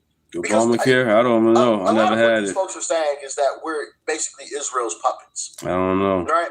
Which I don't know. But I heard bad things about it. Let's play along with it. They say it's too high. Israel's puppets. Would you rather be Israel's puppets or China's? There's a question for you. Because we all know the Democrats would sell us out for they'd sell us out for China in a heartbeat. Right? Here's another thing as well. This is what I voted for. The results of what happened in Iran, right? When you look at Obama gave him $1 billion. Iranians in Iran, what are they doing? That's crazy. Are they sad? Are they mad? Or are they celebrating? They're celebrating. They're happy. Now, if it were the other way around, and they were mad and they were angry and they were upset that we had gone in there with Israel, well, then I would be thank you more willing to listen to that line of thinking, that way of thinking, like we're just Israel's puppets. But this is what the people wanted. This is what they had been asking for, begging for. And more importantly, Trump promised those people, hey, help is on the way. And if I know anything about Uncle Trump, it's this. He says what he means, and he means what he says. He's going to do his best, his absolute best, to get it done. He promised those people help was on the way, and guess what he did? He kept his promise. The same way he does for us, or at least attempts to, right? At the end of the day, he's not a dictator. He can't do whatever he wants to. Now, if he could, Oh man, we'd be in an amazing situation right now. Amazing. But at the end of the day, I don't mind, pushback, because I've told you guys about this saying that I heard a long time ago. If everyone in a room agrees, then someone is lying. I think having competing ideas is great. I don't want to completely live in an echo chamber, right? And I've disagreed with Uncle Trump in the past before, and I've stated that in videos, right? But to say he's backstabbing us, you can't expect him to face what Biden did in 4 years of bullshit within a couple of months. Check this out. A year and a month now. Some months. They show you their true colors. Everybody talking about these two. And at the end of the day, it's all about money. And everybody knows this. When you put money in the right pocket, they can be bought. It's that simple. But y'all know, coming from this, eventually knew the fake was going to come out. I'm just saying, they fooled us once before, and now they back again as a Hodge twin trying to be all political. Fuck your feelings. They always been fake, and they going to be fake forever. I mean, I don't know anything about the past, so I can't vouch for the photo or what they've done in the past or anything like that. I mean, I used to watch them a while back when they were doing a bunch of, workout content and things. And then I kind of fell off and then found them again, and they were doing, political stuff, and I found that quite interesting as well. But, I don't know if they're being paid. I don't know. I know people see me with the big account, and they're like, yo, Rich, I'm sure you have some kind of insider information. No, I don't. I'm kind of a loner, to be completely honest with y'all. Right, just me. Space. I don't really talk to a whole lot of people. I don't really talk to anybody, to be completely honest. Right? I have spoken to people, but like regularly, I don't really speak to anybody in like the conservative space. So as far as like having any insider information, I don't have a clue. I genuinely don't. So like, are the Hodge twins being paid? Is Nick Fuentes being paid to say this kind of stuff? Now, what Nick Fuentes said was absolutely crazy. He went as far as saying that in these midterms, people he crazy on that one. Subscribe, everybody. Thank you. If you haven't already, thank you. Like. Do you have every? In my humble opinion, do these individuals have every right to be upset with Uncle Trump? Yeah, they do. They absolutely do. I don't agree with it, but that doesn't mean that they can't be upset. Oh, that's what's up, Jason. Right? Wow. But to go as far as say, maybe we should vote Democrat. That's what's up. 1,000 apiece. I don't think he said maybe. I think if I remember correctly, he said we should vote Democrat in the midterms. Yeah, I've turned you off. He'd be crazy in that one. Because now you're making a mockery of the entire situation, right? Because either you're not serious, he or ain't you serious. are serious, and that's a major problem as well. Vote Democrat? Yeah, we saw how well that went. Vote Democrat. Okay. Okay. Yeah, and what? AOC is going to take on the cartel? Ooh, shiver me timbers. Right. Jasmine Crockett is going to take on Putin. Yeah. Ooh, yeah, that sounds like a great matchup there. Crazy. Old Mayor Pete Buttigieg, he is going to stick it to China. Ew, that's nasty. Okay. He's silly on that one. And Kamala Harris is going to be the ringleader.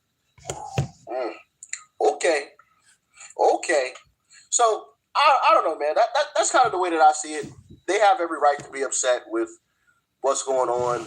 Once again, I don't agree with it personally. We'll see how it all turns out in Iran, right? Maybe it flops. Maybe it completely fails and somebody else takes over and does the exact same thing. I highly doubt it because when you've seen Trump take care of Maduro, who was living on a military base, shut down all of their defenses, which is another thing which I'm going to get into here in a second, capture him, bring him back to America alive, help down a cartel leader, and now he's down the leader of Iran. I doubt anybody else is going to, be on that F around and find out kind of time. Hello. I'm just saying, I have a sneaky suspicion everybody else is just going to be out here. Matter of fact, I thought I had another clip somewhere, but maybe I don't. I think everybody else is going to be out here chilling, especially a place like Russia and China, which if I remember correctly, Maduro had some of their equipment. His surface-to-air missiles or systems were from Russia, and the radar systems were from China. You know what happened to them? They were rendered obsolete. Okay, when we came through, they did absolutely nothing to stop us. So I don't think anybody's going to be stepping out of line anytime soon. But that's just my humble opinion. I would be very afraid if I was one of these leaders of one of these countries. Pray for the victims. Right? If I, and I just saw Uncle Trump do what he's done to these leaders. Yeah, I'd be on my best behavior. And I don't see that as weak. I don't see that as being a puppet to Israel or whatever. I just don't. But like I said, y'all let me know your thoughts and your opinions about all of this. Do you agree with these individuals saying that we're puppets to Israel and Trump has betrayed us, he's backstabbed us, and all of this, and this is like the worst thing ever, and we should vote Democrat in the midterms?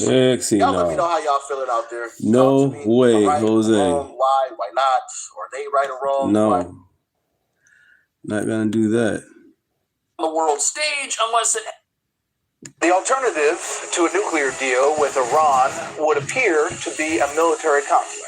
Today, Iran and Russia conducted joint naval drills in the Gulf of Oman. So, as talks with Iran's dictatorship go absolutely nowhere, those guys are teaming up with Russia to send a message to the United States that this isolated regime is not alone, even as they back themselves into a corner with their refusal to step down, perpetuating protests inside their country and around the world from those who want change, as well as triggering an unprecedented U.S. military buildup, which could soon have to face off with the Russians. With the drums of war beating louder, in the Strait of Hormuz, Iran and Russia held live-fire naval exercises, which included vessel raids and ship seizures. Why do they need an intercontinental ballistic missile? That's a missile that goes far. The reason is so they have the ability to attack the United States. So why are they spending billions of dollars to create that missile? It isn't for Israel and it isn't for Europe. It's for us. Iran, as usual, keeps thinking they can get away with it, that America isn't watching. And this posturing for war, I think, is a major mistake on behalf of the Iranians. The history shows it only ends badly for them. The U.S. is engaged in the largest military buildup in the Middle East since the eve of the Iraq War. F-15 fighter jets, stealth F-35s, KC-135, refueling tankers, and a squadron of F-22 Raptors.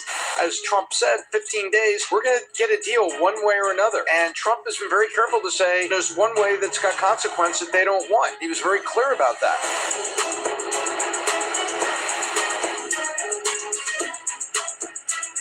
So apparently, China was also involved in these recent military drills with Iran and Russia. And what nobody's talking about is the gathering of these three regimes in one place. It's not an accident whatsoever, as Iran is the last puppet state of the anti-Western axis, propped up by China and Russia, which used to include Venezuela and failing communist Cuba, an alliance the Russians find even more important the longer their war of aggression in Ukraine takes place. Ditto China, who is no friend to anyone on the world stage unless it helps them project power and influence. And together, this anti-Western axis, these guys help each other avoid those pesky U.S. sanctions we have all been hearing about for decades and assumed were completely useless. But now suddenly work, as the Trump administration has made it clear if you sail a tanker full of sanctioned oil anywhere in the world, it's going to get captured and rerouted to the U.S. Strategic Reserve. A massive slap in the face to Russia,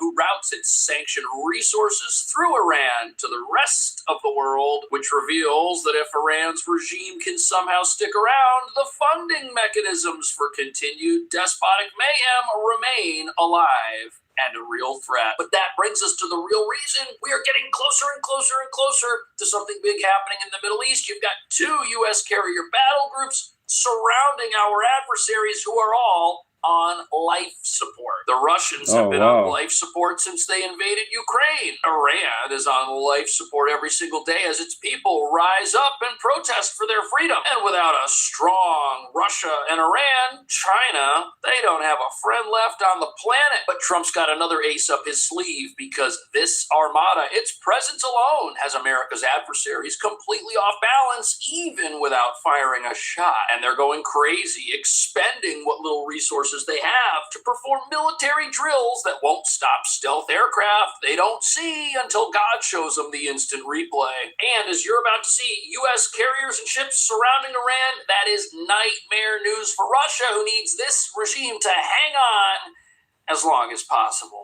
News alert: Russia and Iran carrying more joint military exercises, with the Islamic Republic moving military assets while the U.S. ramps up its presence. One expert claims Iran is repositioning strike drones under the cover of these joint drills with Russia. The Russia drills would cover for the Iranian forces to move their drones into the strike position.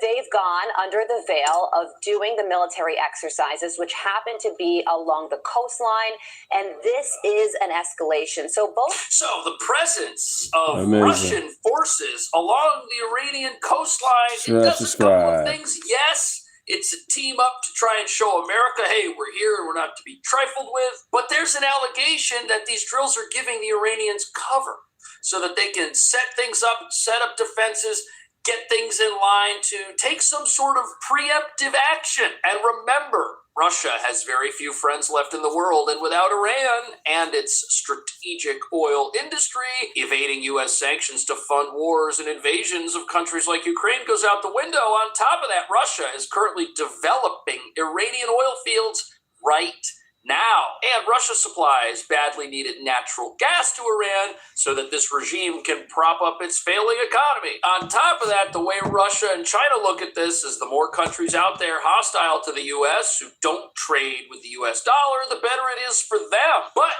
this sleight of hand, moving around military assets under the cover of some sort of drill, well, one expert thinks this may have just sealed Iran's fate. Well, Iran, as usual, keeps thinking they can get away with it, that America isn't watching. And this posturing for war, I think, is a major mistake on behalf of the Iranians. History shows it only ends badly for them. Between us and the Israelis, we have a lot of intelligence information on them. They like to hide their drone operations under this guise of exercises, but yet we're almost, flying ours. Good morning.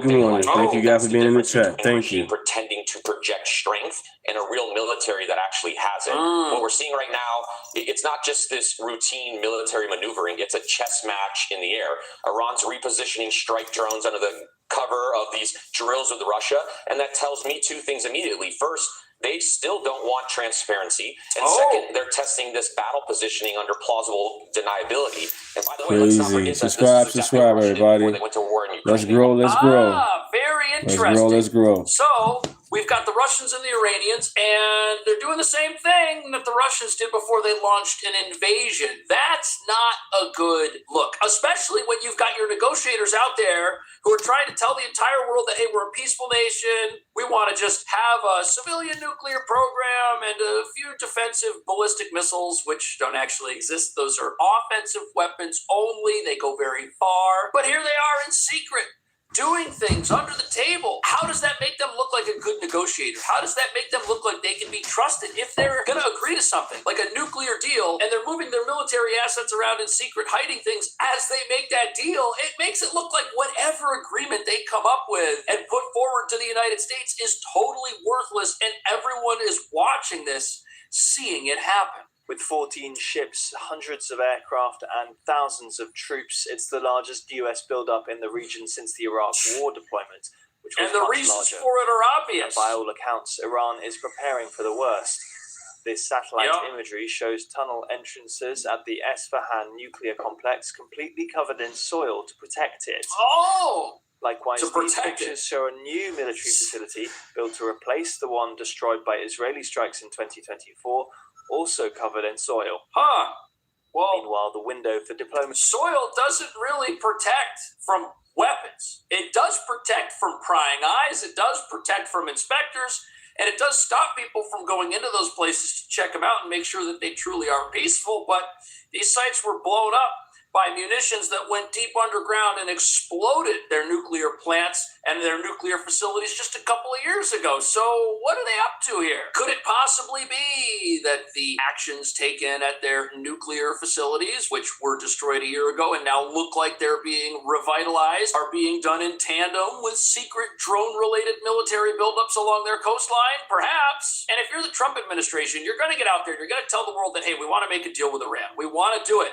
But Iran is basically proving that any deal they agree to is worthless, which puts the U.S. in a situation where action becomes the only option, which is probably what Iran knows, which is why they're setting up their forces to fight back, because they do not want to give up their ballistic missiles or their nuclear program for some reason. Let's talk about Iran. What's going on over there? Rob, what clips do you have on Iran? Rob, does he say 10 days Iran or no? So now we may have to take it a step further, or we may not. Maybe we're going to make a deal with you. You're going to be finding out over the next probably 10 days.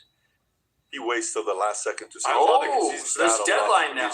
So 10 days, Iran is going to find out. Randy, what do you think is going to happen here? Well, I think they've got two choices. They're going to lose the nuclear weapons and they're going to lose the intercontinental ballistic missiles one way or the other. They can either give it up on their own or they can take it away. And this is why people need to care about this. I said it before. We all know nuclear weapon bad, but why intercontinental ballistic missile? Right. That's the question. That's the question that doesn't jive with the idea of a peaceful civilian nuclear program. You see, Japan, they've got a peaceful civilian nuclear program, but they don't have intercontinental ballistic missiles. They do not have a delivery mechanism for that nuclear program, which is what an intercontinental ballistic missile is. That is not a defensive weapon. It doesn't defend anything. It is only built for offensive force projection. And if you have that and you can send a payload anywhere in the world and you've got a nuclear program, well, put the two and two together and everybody knows the answer to this question. Iran has all the rockets they need if all they want to do is attack Israel. They proved that a few months ago. And frankly, they have all the rockets they need if they want to do attack Europe. Why do they need an intercontinental ballistic missile? That's a missile that goes far. The reason is so they have the ability to attack the United States. So why are they spending billions of dollars to create that? Can't have that. It isn't for Israel and it isn't for Europe. It's for us. And we can't allow that to happen. And here's why this is so important. Do you want another North Korea? Because that's what's going to happen here. If you've got a nuclear program and you've got a delivery mechanism, you get Kim Jong-un again. And the world does not need another dictatorship that oppresses its own people and threatens its neighbors and threatens the rest of the world. That's bad for world stability. That's bad for world peace. We don't want to live in a world where evil despots are allowed to dig in their heels and entrench themselves for all eternity. That's why we're not having negotiations with North Korea on anything. Nobody's negotiating with them. They're doing their thing, and nobody can stop them.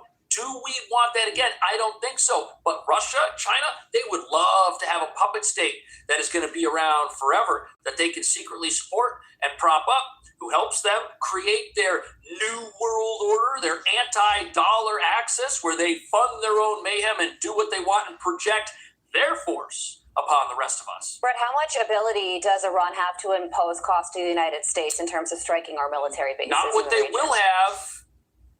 Well, I'll if tell you, their deal doesn't go through. From the Ukraine war, I spent a lot of time on the ground there. I can tell you drone warfare is relentless. It's this constant adaptation. It's electronic warfare layered over kinetic strikes, layered over cyber operations. Iran has been watching that. They've learned a lot from Russia. They've seen how low-cost, high-volume drone warfare can grind down a technologically superior force. They've seen how electronic warfare jamming drone swarms, it changes the battlefield.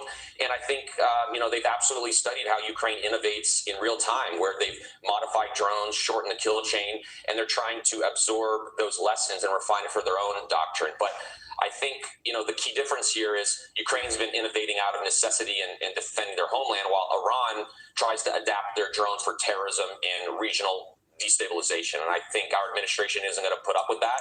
Right.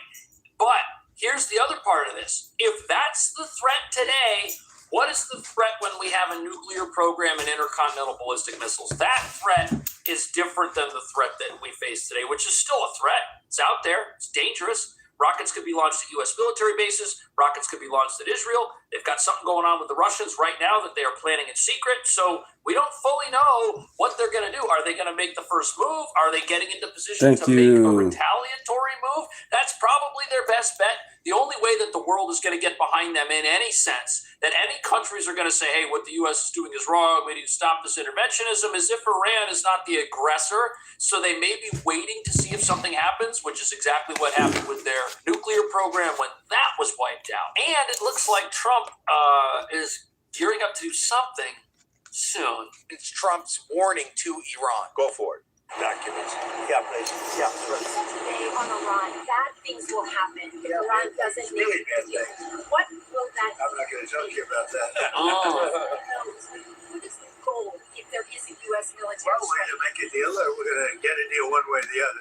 But with a military strike, is it to wipe out their nuclear I'm not going to talk to you about that, but we're either going to get a deal or it's going to be unfortunate for them. And since they can't is that a deadline firm to make a deal?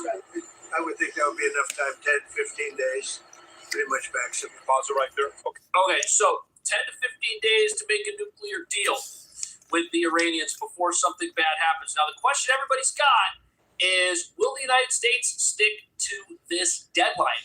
Will the Iranians, with their moving around of their drones, their activity at their nuclear sites, could they do something that makes this deadline worthless or causes it to prematurely and suddenly expire before they even realize what's going on? These are the questions that everybody has, because a lot of the moves that Iran is making in secret while they're out there saying, hey, we want to make a deal, hey, we're encouraged, we've got talks, we're willing to talk, we want to talk. They're doing all this stuff behind the scenes.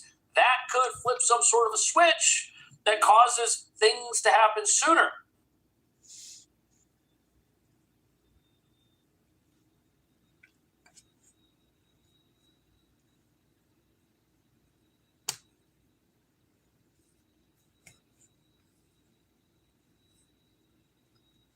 Their constant chance of death to America.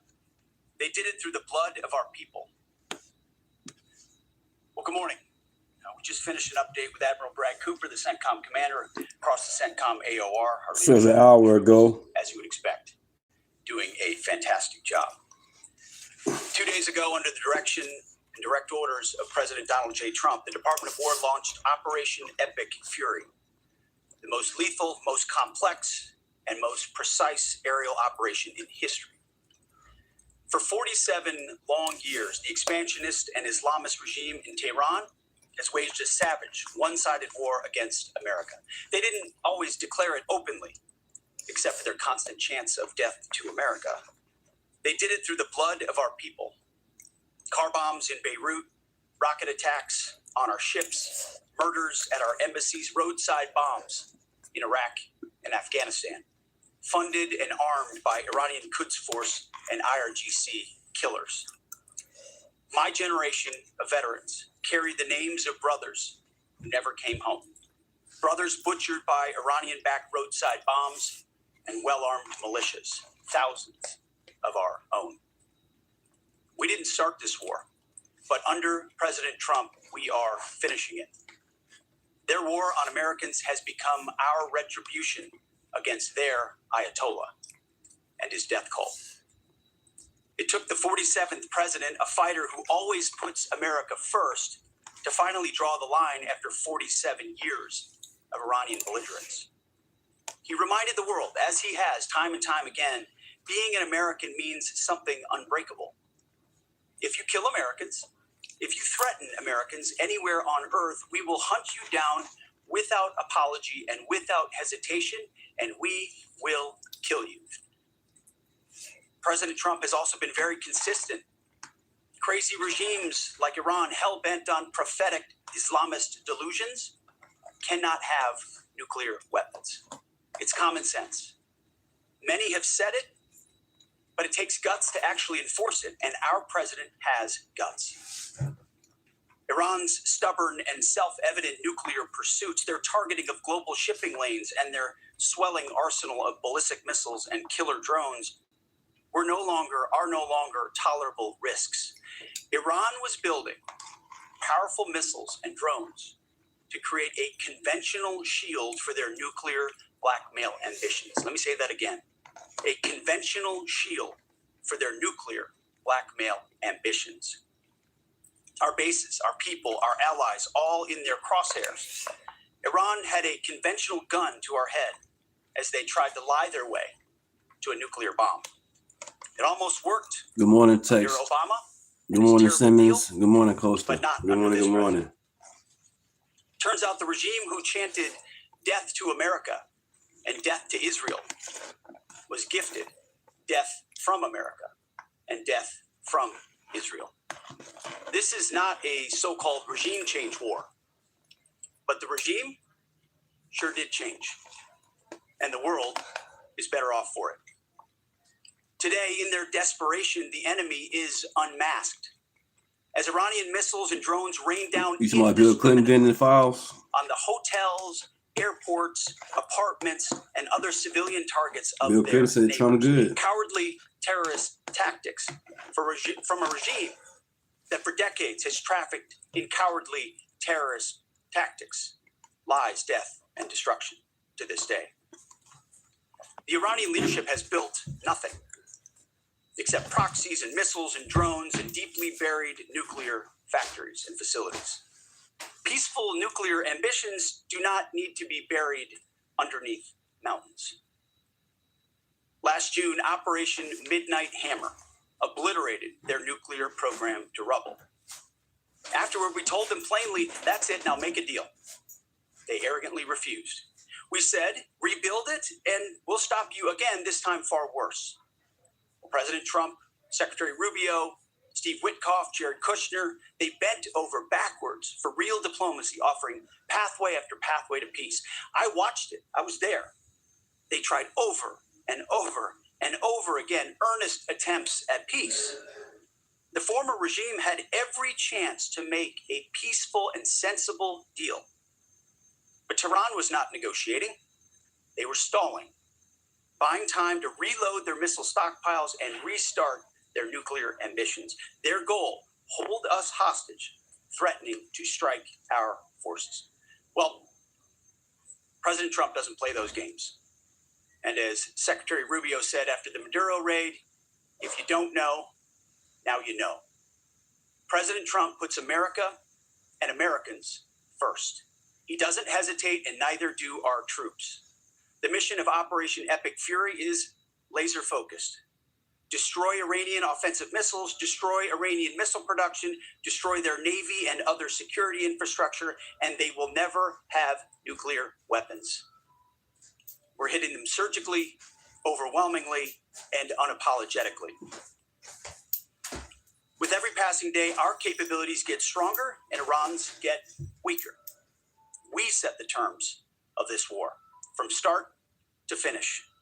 Our ambitions are not utopian. If Bill Clinton had said Trump was bad, y'all be all over it. But since he said Trump is good, now it's, come on. Our allies.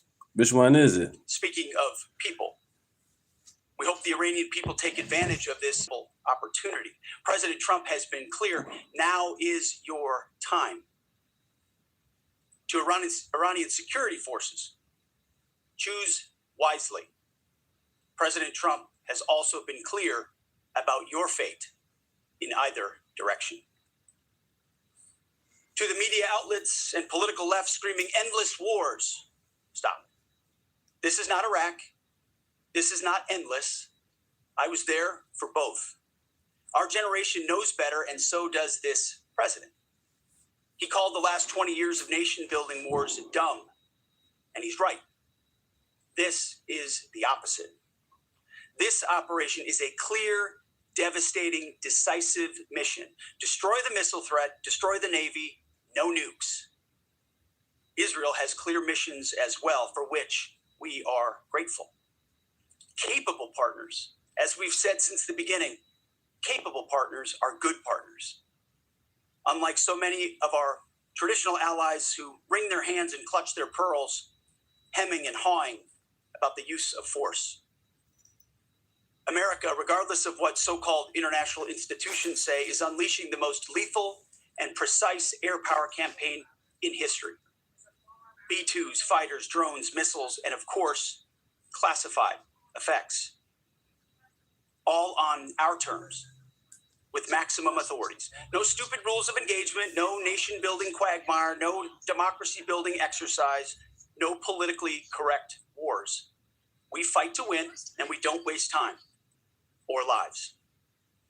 As the president warned, an effort of this scope will include casualties. War is hell, and always will be. A grateful nation honors the 4 Americans we have lost thus far and those injured. The absolute best of America. May we prosecute the remainder of this operation in a manner that honors them. No apologies, no hesitation, epic fury for them and the thousands of Americans before them, taken too soon by Iranian radicals. Before I turn it over to General Kane for the operational update, let me speak straight to you, the Joint Force, our warriors on the front lines. This is your moment.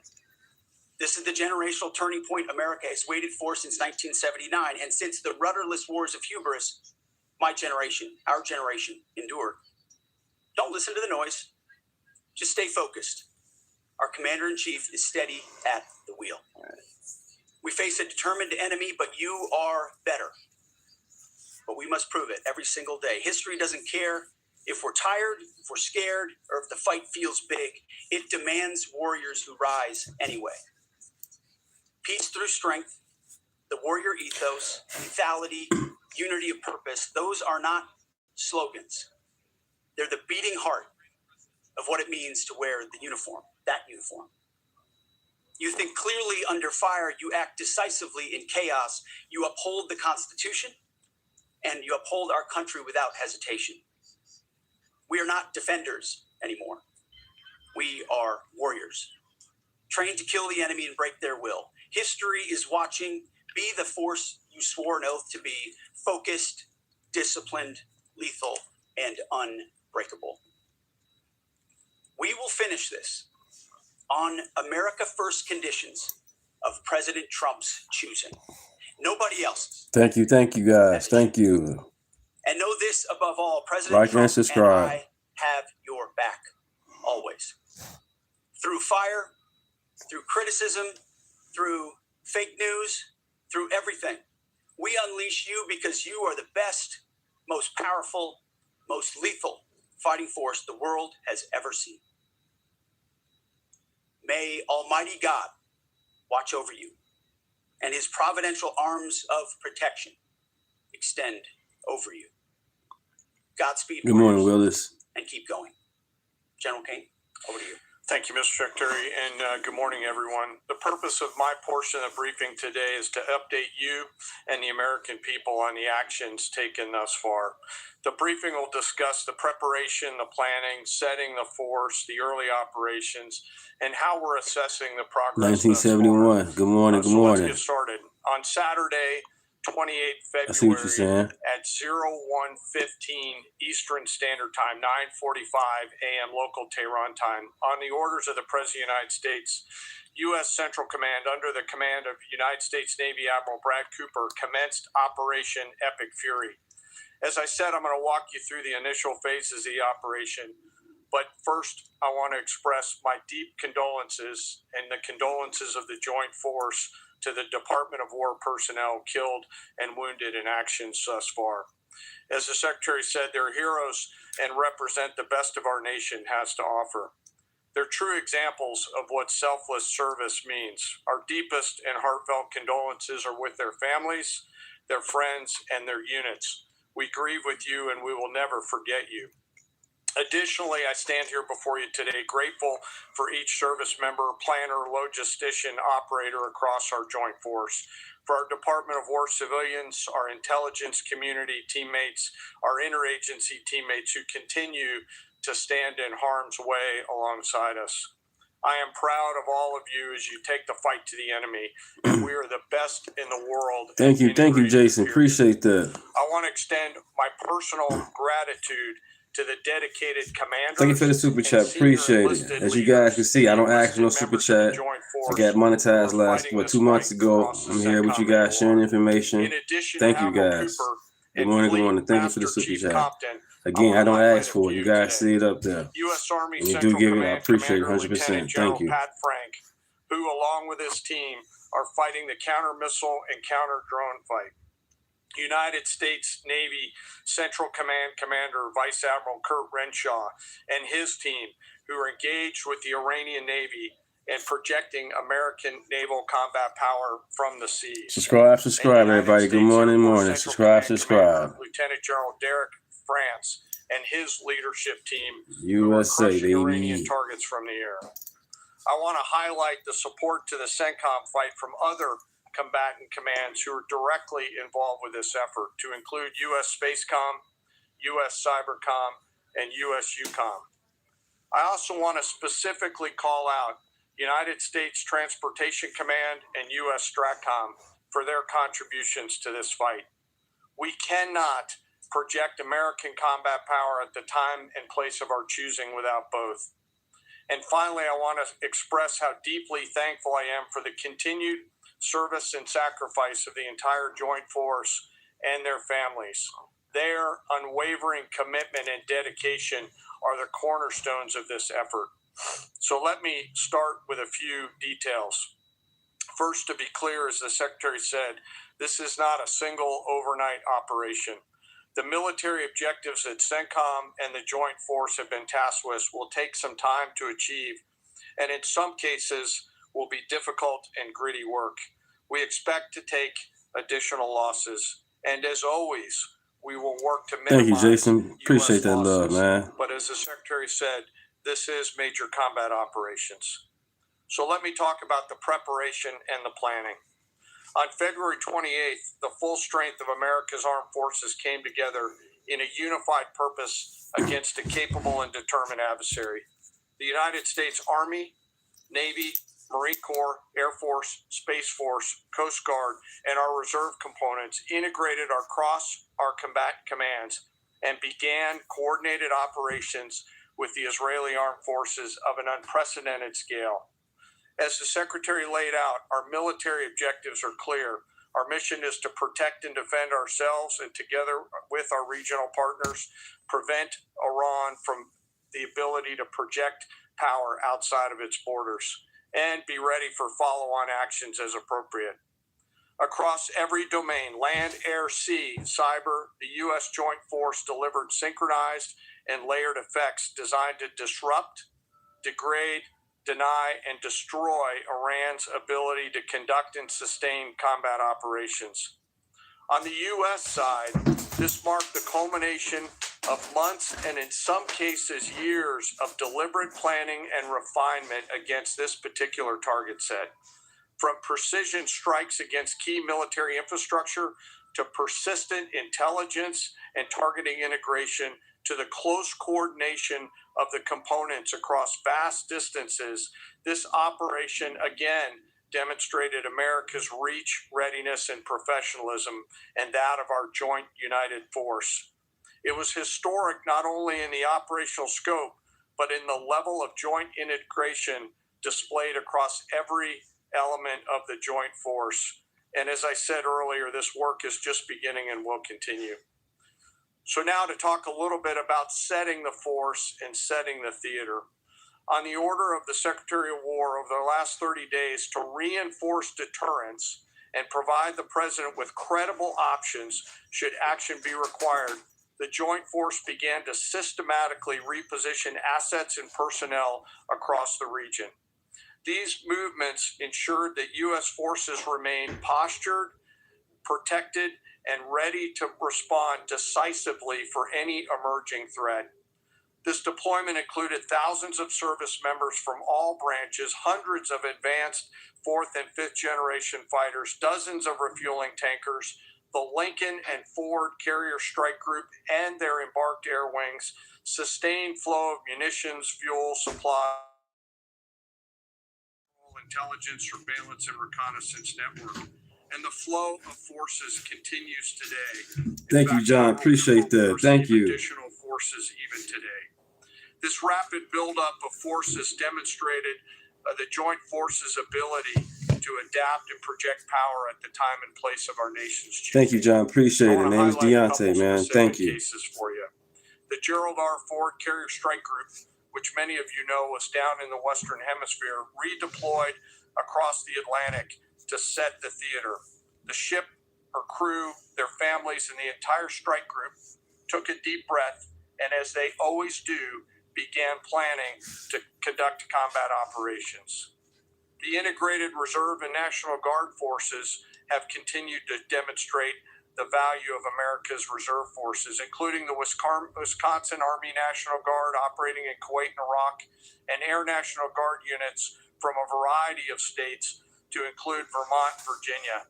Thank you. In the case of the Vermont Air National Guard and the 158th Fighter, I try to keep it all in the same segment, not trying to bounce around. Try to keep it all in the same content.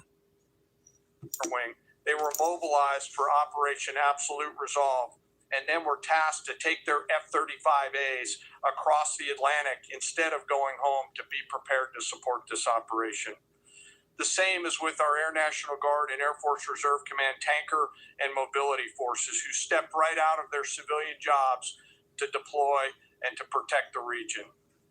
Lastly, I want to highlight the unsung heroes of warfare, our American logisticians and sustainment force, those who quietly work every day behind the scenes to project and sustain America's combat power.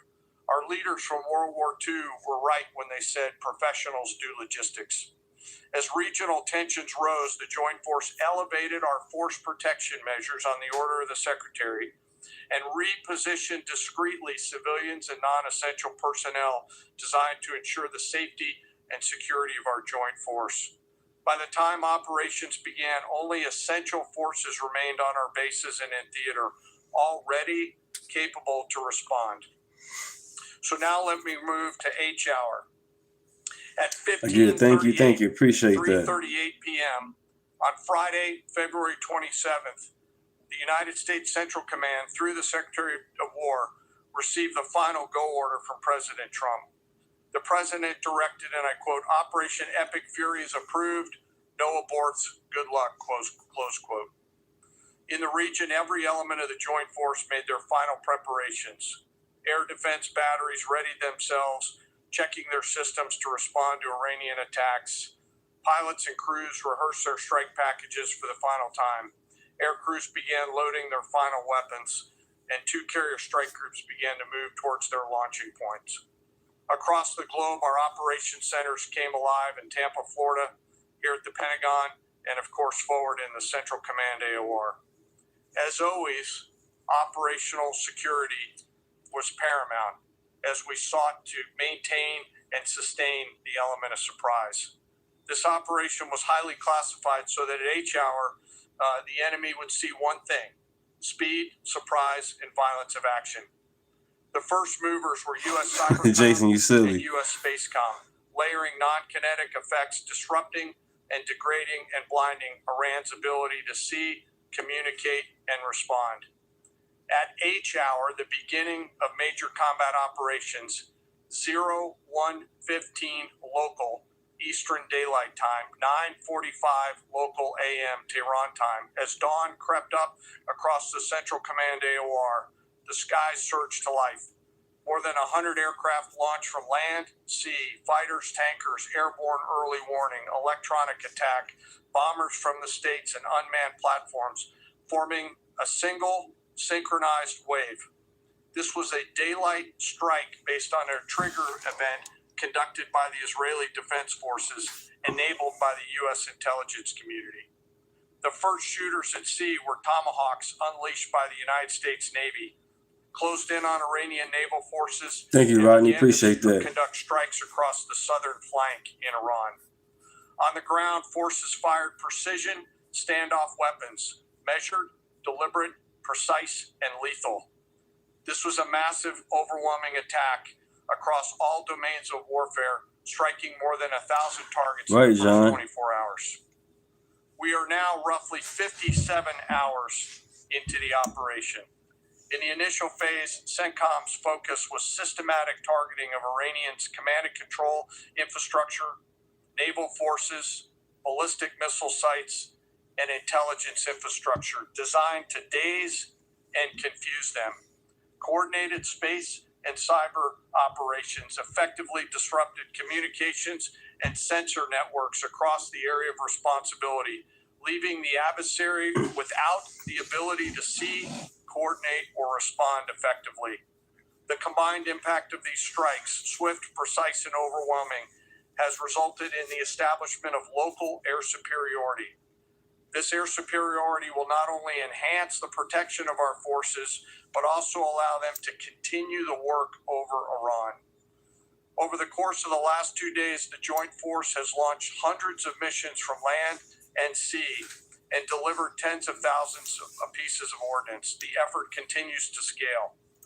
This included American B-2 bombers, which again, similar to Midnight Hammer, flew a 37-hour round-trip sortie from the continental United States, dropping precision, penetrating munitions on Iranian underground facilities across the southern flank and slightly deeper. Additionally, Israel has separately executed hundreds of sorties against hundreds of targets.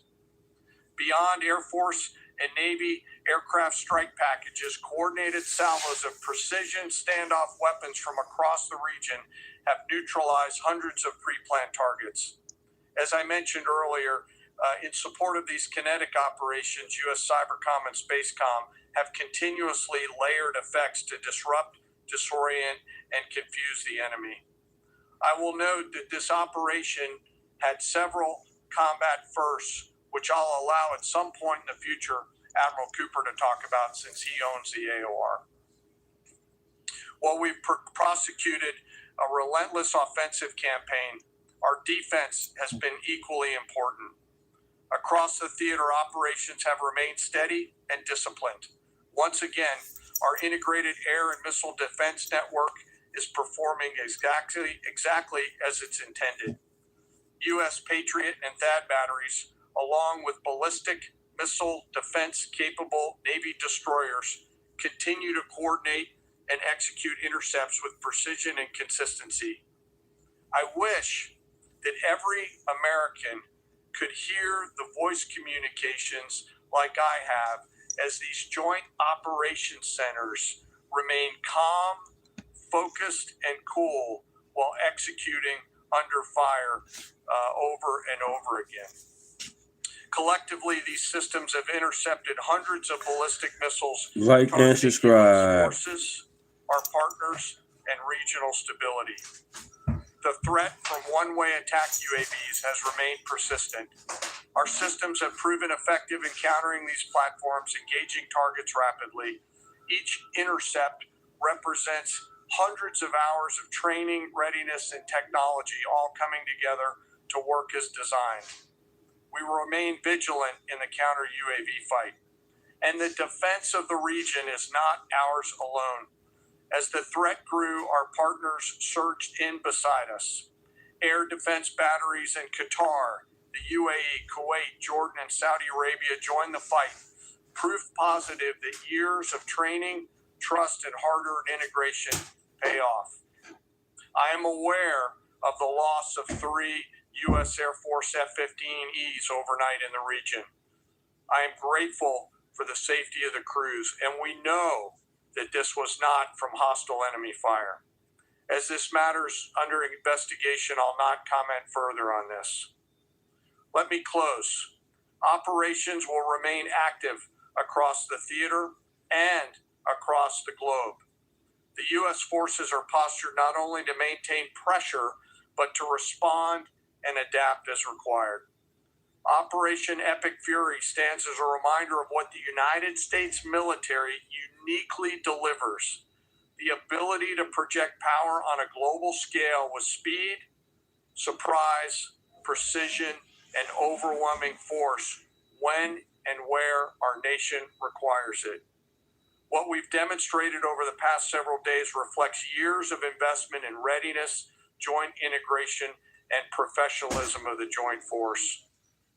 As major combat operations continue across CENTCOM, we remain engaged globally. America's Joint Force retains the credibility, capacity, and flexibility to respond to any contingency anywhere in the world at any time. To those who would test our resolve or threaten the United States, our allies, or our interests, understand clearly we can reach you, we can sustain the fight, and we can scale the fight, and we will prevail. To the American people, your joint force remains steady, frosty, calm, and focused. Thank you. Your service members are trained, disciplined, and determined. We understand the risks of this mission and the weight of the responsibility that we carry. We also recognize that our families also shoulder the burden at home. You are a part of this too. I am proud today, as I am every day, to stand as a member of America's joint force. There is no mission too complex, no distance too great, and no adversary too determined for the men and women who wear our nation's uniform. We mourn our fallen, we honor their families, and we continue our mission with focus, unity, and strength. And now I'm happy to take any questions. Thank you, Mr. Chairman. Go ahead. Thank you for your time. What percentage of Iranian long-straight capabilities are still in the fight, and what is our exit strategy here, and when will it be deployed? Well, they have long-range strike capabilities, which we are hyper-focused on. The brief we got just this morning, Admiral Cooper knows exactly and precisely what kind of threat matrix he's looking at, the way they might change their techniques, and how we adapt to that. So we're making sure the theater commander has absolutely everything he needs. I mean, one of the things It says stolen valor, 10 walls. That's what we have stolen valor, 10 walls. We ensure that we have maximum defensive capabilities in theater to allow the president the decision space in the future. So even before this buildup in the last 30 days, Support our troops, not their orders. brought defensive assets in to make sure, understand that there are Iranian capabilities. As far as time frame, I would never hang a time frame from our perspective.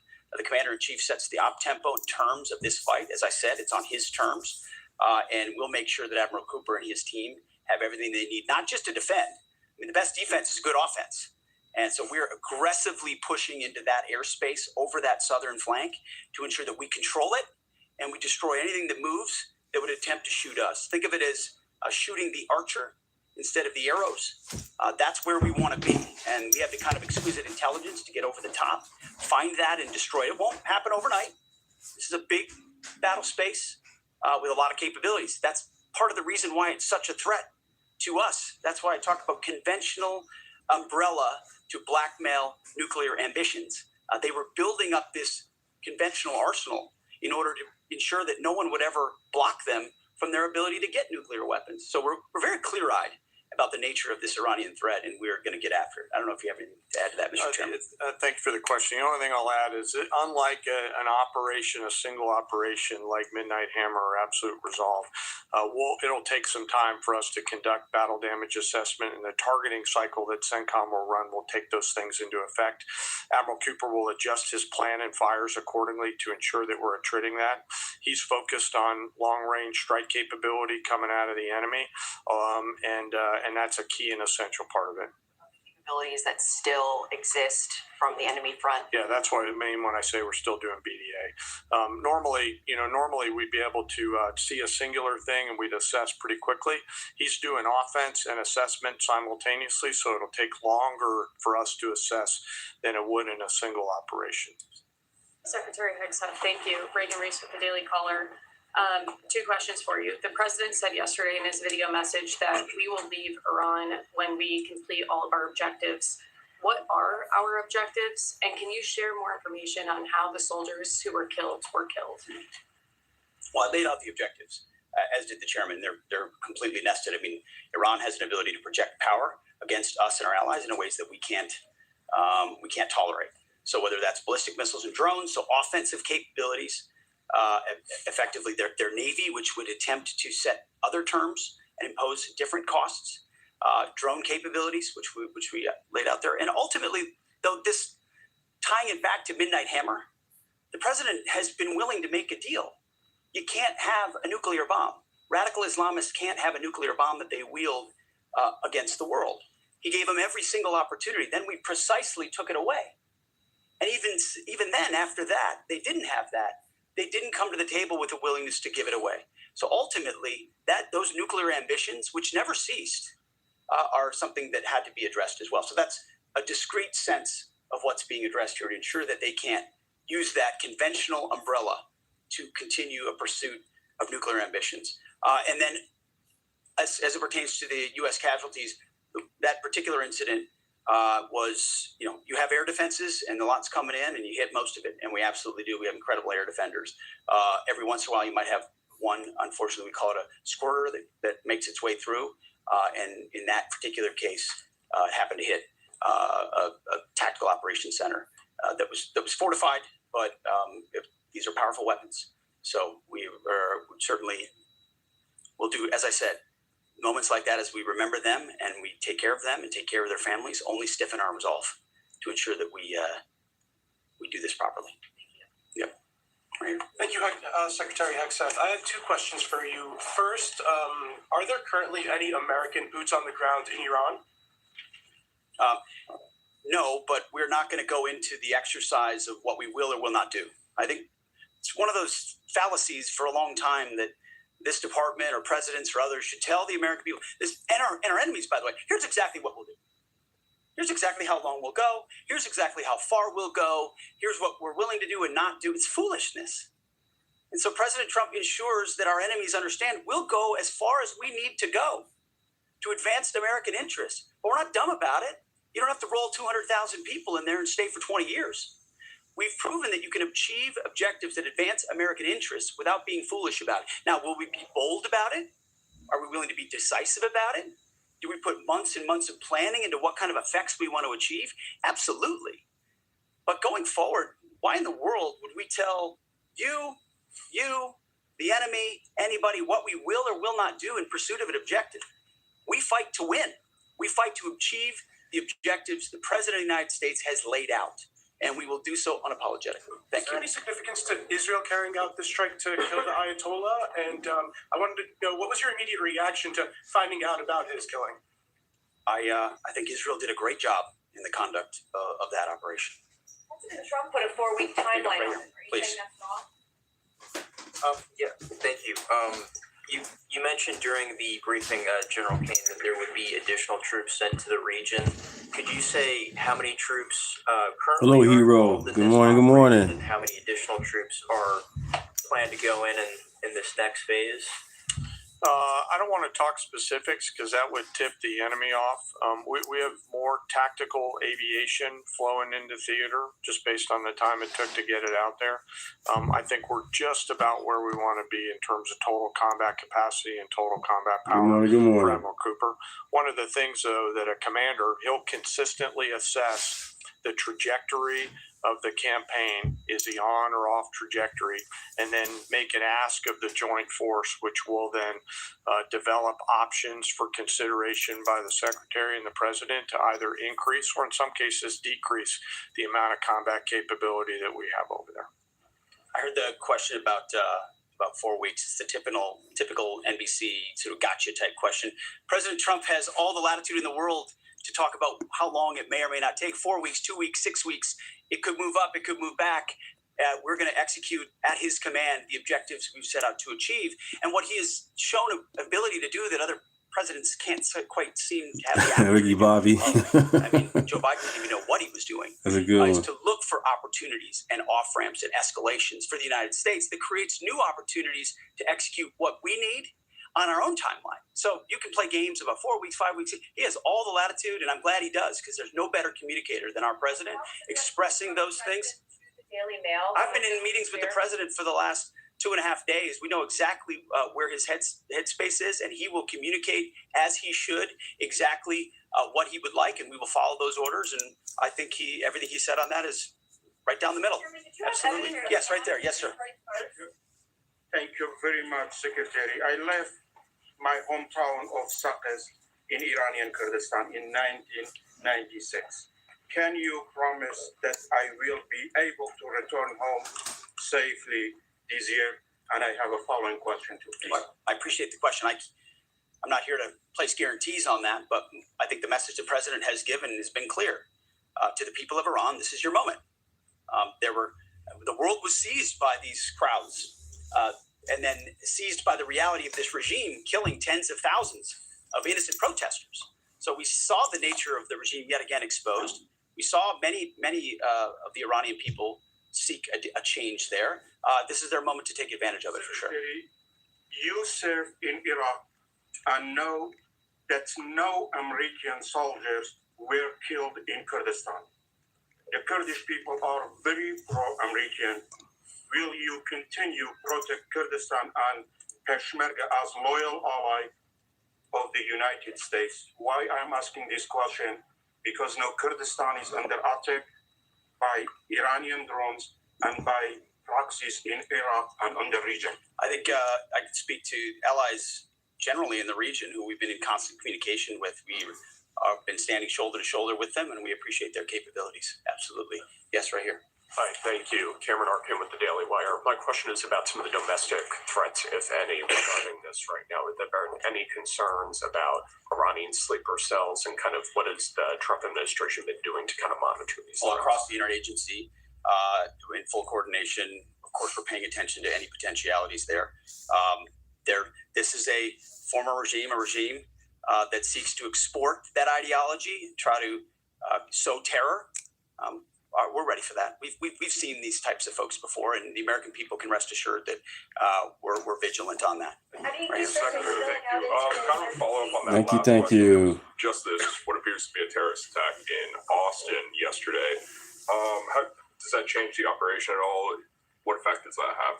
It doesn't change the operation at all, and I know the authorities are executing exactly the way they should. Secretary Higseth, and one for Chairman Kane as well. Right. I understand. Become sinless. Yep. That you don't want to broadcast everything for our adversaries to hear, but the American people also want to know what they're sending their men and women to war for. Is there a concern of this spiraling into a longer war? And then one for the chairman when you're done. Did you not hear my remarks? Damn. I mean, we're ensuring the mission gets accomplished, but we're very clear-eyed, as the president has been, unlike other presidents, about the foolish policies of the past that recklessly pulled us in to things that were not tethered to actual clear objectives. So we know we have plans, we have generals, we have chairmen, we have commanders, CENTCOM commanders, Admiral Cooper, who's executing very deliberately to ensure outcomes that I laid out are accomplished. But we would never, in front of a press pool, lay out how long that may take. The mission for our warfighters, which is what matters to us, is very, very clear. And they're executing it right now violently. For the chairman, quickly, I have one for the chairman. You said this is not a one-night operation. It will take time to achieve the goals. What would be the goal line here for you? I think the secretary laid out the military objectives, and that's what we execute against as the military objectives. Last one right here. Uranium is. Thank you, sir. As you've said, there are a large amount of U.S. service members that are in harm's way right now. What is your prayer for them? First of all, my prayer for them is that I do pray for them. My wife prays for them. Our family prays for them. Our cabinet prays for them. None of this is done on a whim. Having been in their boots, having been in their shoes, having been in their flight suits, I know we think about them with every decision that we make and every recommendation that we make to the President of the United States. Those recommendations are made prayerfully. And when I pray every day for them and for this mission, I pray simply for the biblical wisdom to see what is right and the courage to do it. It's going to take courage to follow through on That's this. what's up. He prays. That's what's up. I haven't heard that in a while. Somebody saying they pray. Do as well. Thank you very much. Appreciate it. Thank you.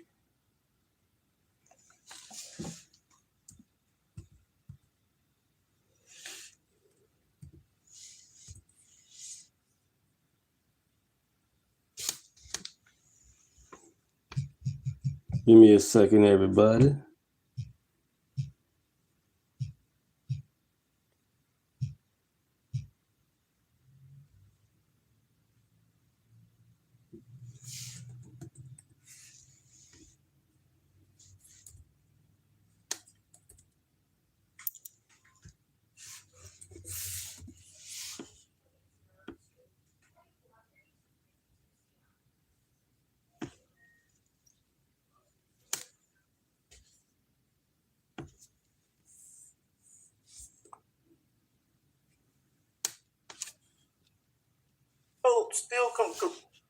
surprise. The people of Iran will forever be grateful. We are so happy to taste freedom after 47 years. Thank you, Trump. Shah be Shah. Next, the people are going to take over their country and reclaim their land. We're going to bring the Shah back. Long live the king.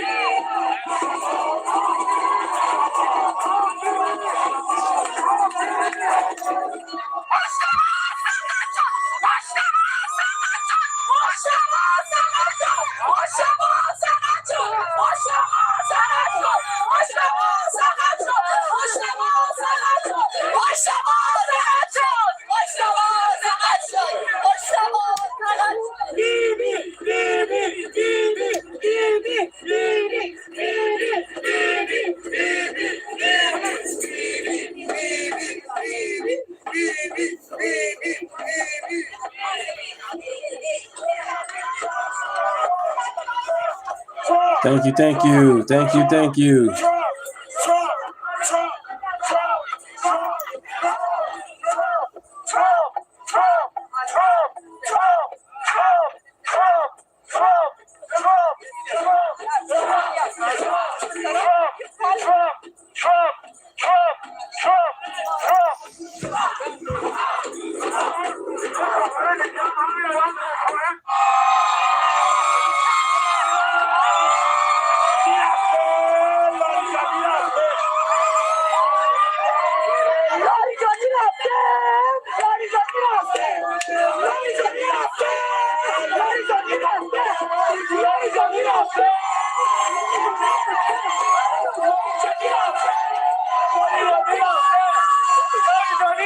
Military strikes by the United States and Israel mark a catastrophic escalation in an illegal. Thank you, Jesse. Appreciate that, man. Of aggression.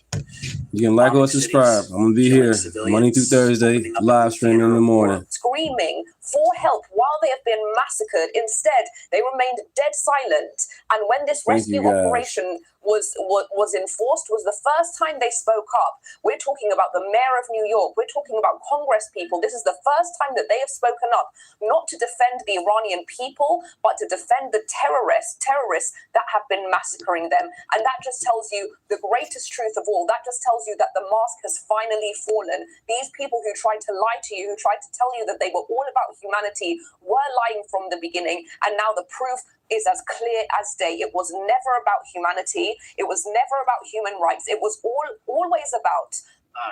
Boy, oh boy, oh boy. Ilhan. Damn. It just gets worse and worse and worse, especially Bugged eye. Democrats. Oh boy. Where only God Make knows. this up. We just got off Mark Kelly, and we see an Adam Schiff and many other Democrats going viral right now for absolute wrong reasons. You know, with this Iran operation that has taken place. You know, and as we see millions of Iranians celebrating, millions of people around the world celebrating. A lot of things going on. And again, whether you agree, disagree, whether you like what happened or not, you know, hey, I don't here to bash anybody. Look, again, y'all, we all in this together.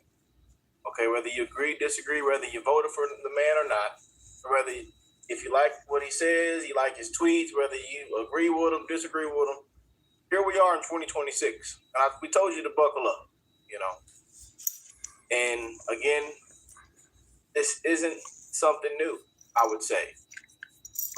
And a lot of you guys, most of you are not surprised.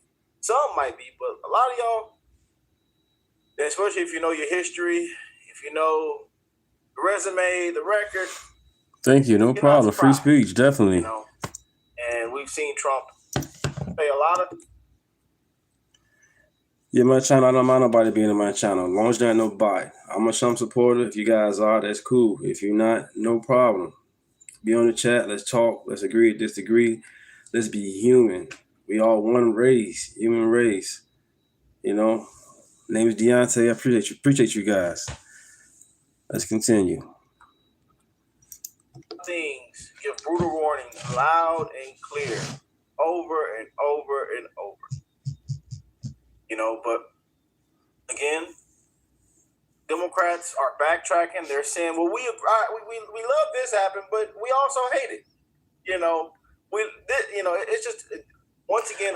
I don't support everything he does either. Sometimes he talks too much. Sometimes, other than that, I'm going for the policies. You know what I'm saying? American first. Take care of America, then help everybody else out.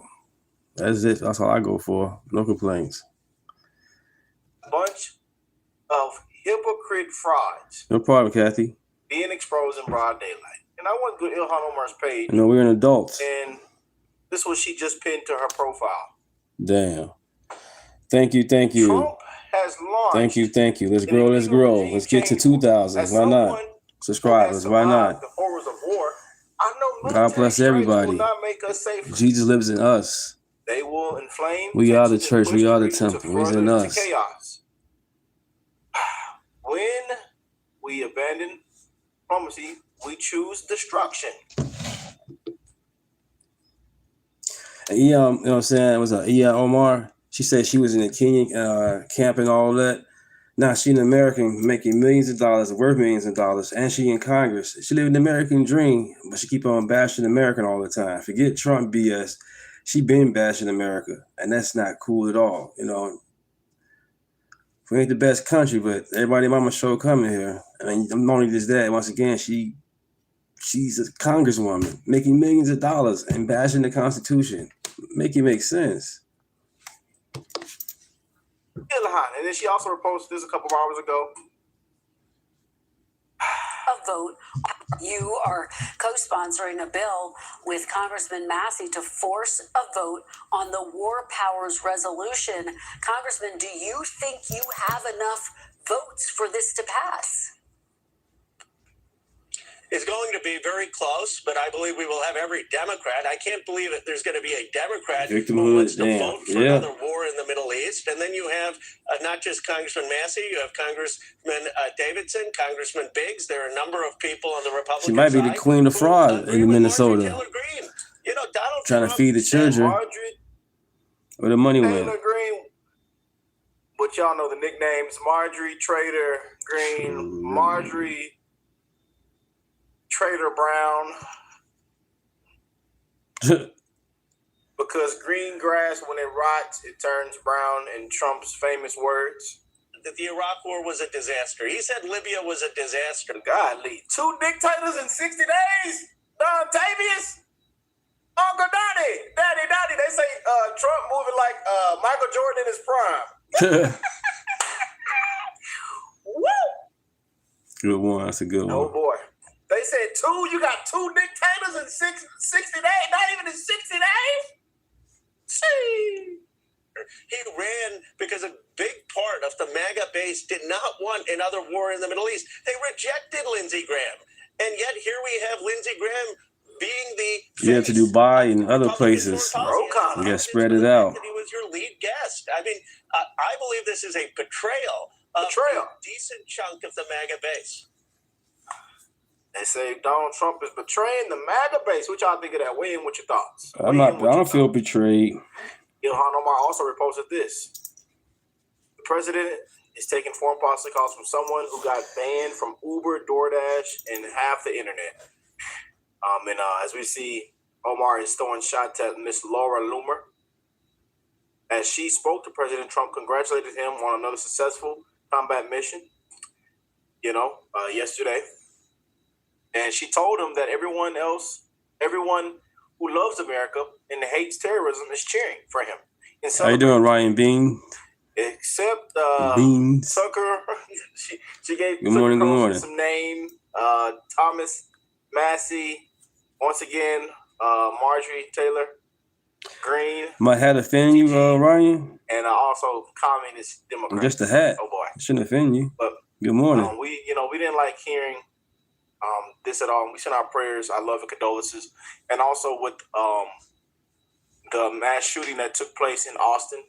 So we're going to be bringing follow-ups on that and updates on that as we get them. So tune in later on today's show. And the guy was wearing an Iranian undershirt. I don't have the full confirmed number, but we do want to send our prayers to Austin, Texas.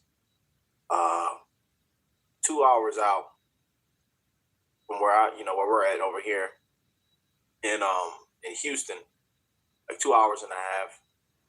So we want to send prayers to our neighbors, man. But also 3 troops were killed in the strikes. We send our prayers and condolences as well. But the Democrats can't wait to call this out as usual.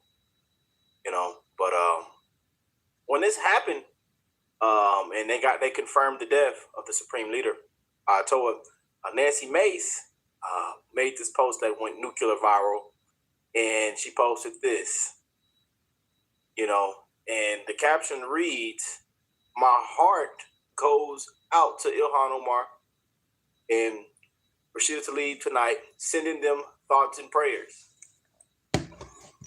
And y'all know this pissed Ilhan Omar off, and she posted a couple of hours ago, "I hope you aren't drunk and took your staff's advice. Rashida, I don't know this man and feel confident he didn't care about us.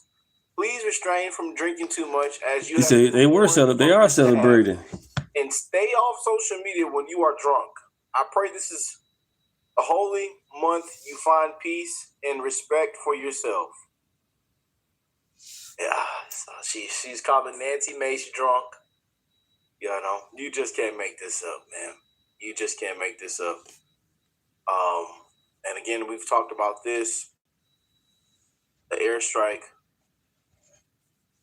And she says, the American people are sick and tired of endless wars built on false promises and paid for with innocent lives. Congress must immediately pass on a massive war powers resolution.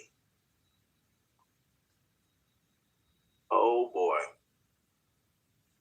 You just can't make this up. And Ilhan Omar says, reposted what Ms. Tlaib had posted, and she says, he doesn't care about our loved ones in military. He doesn't care about the fact that Americans don't want this war. He doesn't care about the Iranian people. He is corrupted. Don't fall for the lies. And as you know, this is when Trump had, came out with his statement yesterday. Yesterday. The lives of courageous American heroes may be lost, and we may have casualties. Night before last night. I gotta get it right. That often happens in war, but we're doing this not for now. We're doing this for the future, and it is a noble mission. We pray for every service member as they selflessly risk their lives to ensure that Americans and our children will never be threatened by a nuclear-armed Iran. So, Ilhan Omar and her best friend are calling Trump corrupt and don't fall for his lies, calling him a liar, a big bad orange man dictator, as they always do every single day. The best thing can happen for the country. Anything can happen. And, Democrats are against it, and they will find a way to bash a man and make him look as worse as possible, as they always do. You just can't make this up. I want to see what Lou was talking about. As he says, Ilhan Omar was humiliated as well.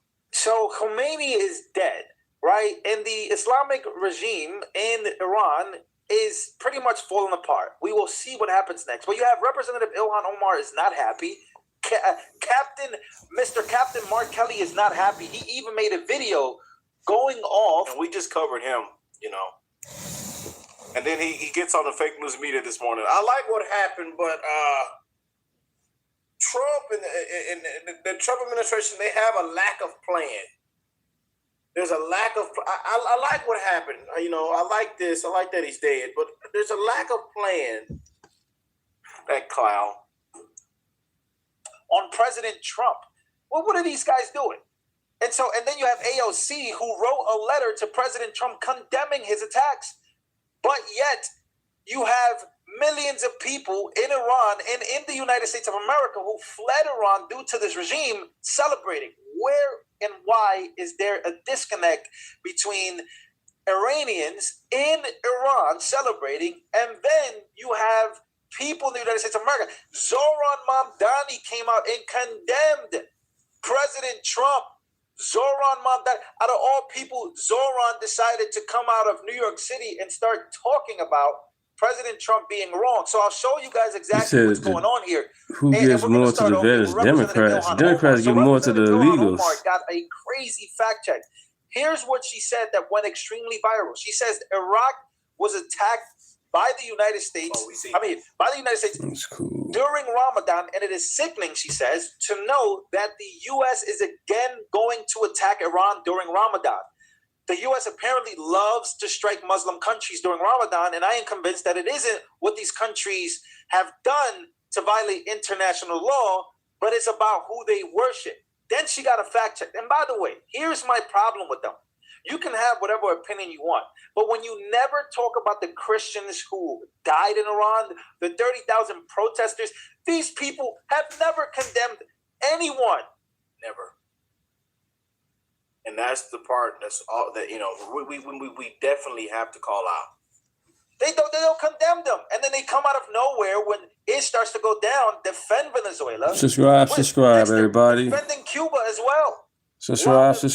It's all good. Thank you. Begging Trump to help. Subscribe. There's a huge disconnect, and I get it.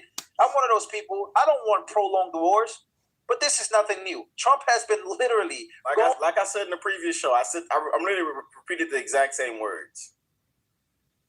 Went after Iran and promised to go after Iran. There's a lot of people on the right wing acting very surprised that Trump did this. You can say. Again, that's what I was saying in our previous show. What? It's nothing new. What you talking about, Michael? And I said a lot of y'all are not surprised, huh? And then I said there's some that still are. There's some part of MAGA that are still surprised. That's what I thought. Other half on welfare. Nothing new. He did it for Israel, but in reality, this was the plan all along for him.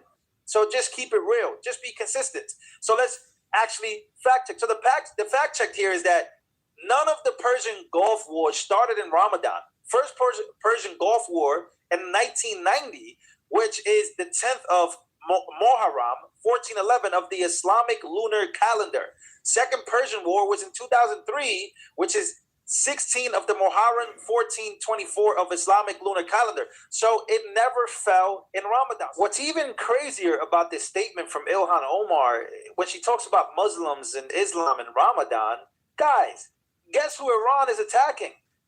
They literally shifted from going to the west to going to the east and start shooting missiles at Dubai, at Qatar, Muslim countries during Ramadan. So miss me with that BS, man. First of all, I don't even care, right? But since she cares that all of a sudden these are happening because the United States of America is trying to disrupt Ramadan, look what she's worried about, right? And so she got a crazy fact check. And in fact, she even got called out by Nancy Mace. Nancy Mace says she didn't care when over 1,000 Jews were slaughtered on Jewish holiday. Maybe sit this one out, terrorist lover. So you guys, seems like Nancy Mace calls her out and many others out every single week. You got all this going. You got Nancy Mace going at Ilhan Omar.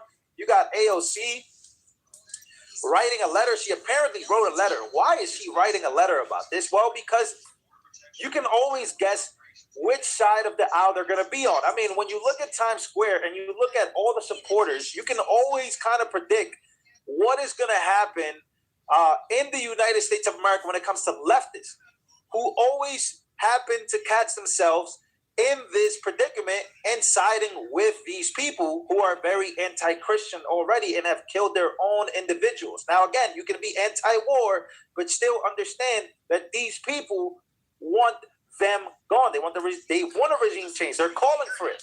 And Trump just so happens to be the guy that answers that. So here is what Times Square looked like, right? Times Square, they have a bunch of signs. When you look around, their signs are saying, stop the war in Iran, get out of Iran, stop the war on Iran. So they're over here defending the regime. So again, let's go back. It's taken out. The chance not want another war in pursuit of regime change. They want relief from the affordability crisis. They want peace. Oh my God. I can't believe it. I cannot believe it. I live in New York, Mr. Mamdani. You are more than welcome to come to one of my safe houses. You are more than welcome to come and see my would-be assassin in the federal court. You didn't even dare to come and face them. Where were you when they sent killers here in New York City? You were crying for your aunt because she stopped using subway for simply in an illusion statement you made saying that she didn't feel safe because of wearing hijab. Really? I stopped using subway because of the would-be assassins being sent to beautiful New York City by the Islamic Republic. I know maybe you and many other people, they hate President Trump, but believe me, this is not the right time to shift your hatred and your anger from President Trump to the people of Iran. Innocent people. We are better allies to you, America, compared to these backward mullahs. Wow. This is how a lot of Iranians feel. Like they really feel this way about Americans that think they know what's going on out there. Shut your mouth. Like I say, I wouldn't even, a lot of y'all Democrats, socialists, communists, just shut your mouth. I wouldn't even open up my mouth right now. I wouldn't even open up my mouth right now. I just shut up. Just shut your mouth. Shut your mouth. That's what back in the day when we was kids and we used to talk back. Mama used to pull it out. Daddy used to pull it out. Say something. Say something. I dare you. I dare you. Shut your mouth. Why y'all? Get upside the head. Back in the day, those good times right there. Good times, man. Good times. Shout out to all them parents out there keeping it real. Shout out to all them parents Thank you. doing the right thing. Law and order. Keep it straight. Common sense. Right from wrong. Amen. So again, and I want to on my timeline, and it's from William Wolf, right? So apparently, what's clear from Maduro raid and today's strikes is that forever wars were a choice. This is one of the most important things to me because when we talk about forever wars, there was a lot of money that was made by the military-industrial complex. That's why a lot of people are anti-military-industrial complex. So when you talk about Trump, and I'm going to read this post, it says, the fact that a billionaire real estate playboy who liked to slap his name on steaks and wine has proven to be a better diplomat and military strategist than every politician and foreign policy expert over the last 30 years is such a damning indictment on the DC establishment. I honestly don't know how they recovered. Boy, I thought this was very interesting because it covers the fact that when you look Thank you, at Tim Collins. Thank you. Thank you. The invasion of Iraq. And by the way, Netanyahu said that there were weapons of mass destruction. He was in Congress and said, we got to take out Saddam Hussein. There's weapons of mass destruction. There was no weapons of mass destruction. Trump is literally on stage talking about that George Bush made a mistake. That's where a lot of people's worry, left and right, but mostly a lot of right-wingers that voted for Trump have come out and said, man, I can't believe we're doing this again. But are we doing it again? That's the question. What happens next? What happens here? Are we going to get a Venezuela 2.0? Because you have letters being written by AOC. AOC is galvanizing her crowd to be like, oh my God, I told you he's getting us into a war. Captain Mark Kelly talking about, hey, there's I can't believe we're going into another war and these things never end and all these things. But in reality, we have to see how this plays out. It looks like it's playing out in the way that Trump wants it. He's going for 4 days a week, bombing all the sites, taking out all the people that hold all this weight and to see what's going on. But again, we shall see. We shall see what happens next. 2 dictators in 60 days. God. No, Dontavius. I'll tell you, he got fouled at the 3-point line and made it. And then he went up to the free throw line and missed the free throw, got the rebound again, shot at the 3-point line and got fouled again and made it again. Man! They said, how did that take place? I'll tell you, man. But the people of Iran will forever be grateful. We're so happy. This is happening right now in New York City. Right now. Huge crowds in New York City right now. But fake news media, liberals, Democrats, they will refuse to report this. But on this show, we are definitely going to report it, man. And give you guys the best updates, the best follow-ups. So if you're new here, subscribe, join the family. I love you guys. Y'all win with your thoughts. How do you feel about everything? And again, please be civil and respectful in the comment section. down below, and I will catch y'all in the next one. Peace and love, you guys. Want to really see something to said? Take a look what happened.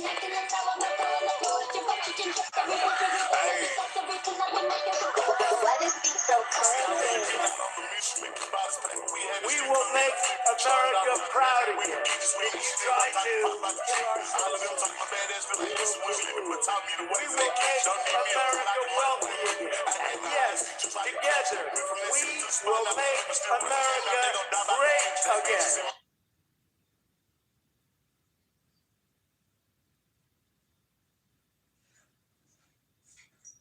Well, how good is karma? The supreme leader of Iran, Ali Khamenei, has been killed in US-Israeli airstrikes. Now, this is a man responsible for the mass murder of his own citizens.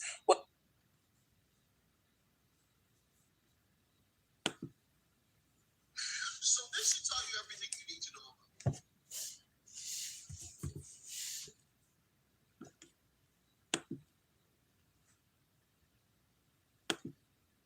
I say tonight that the hour of your freedom is at hand. Stay sheltered.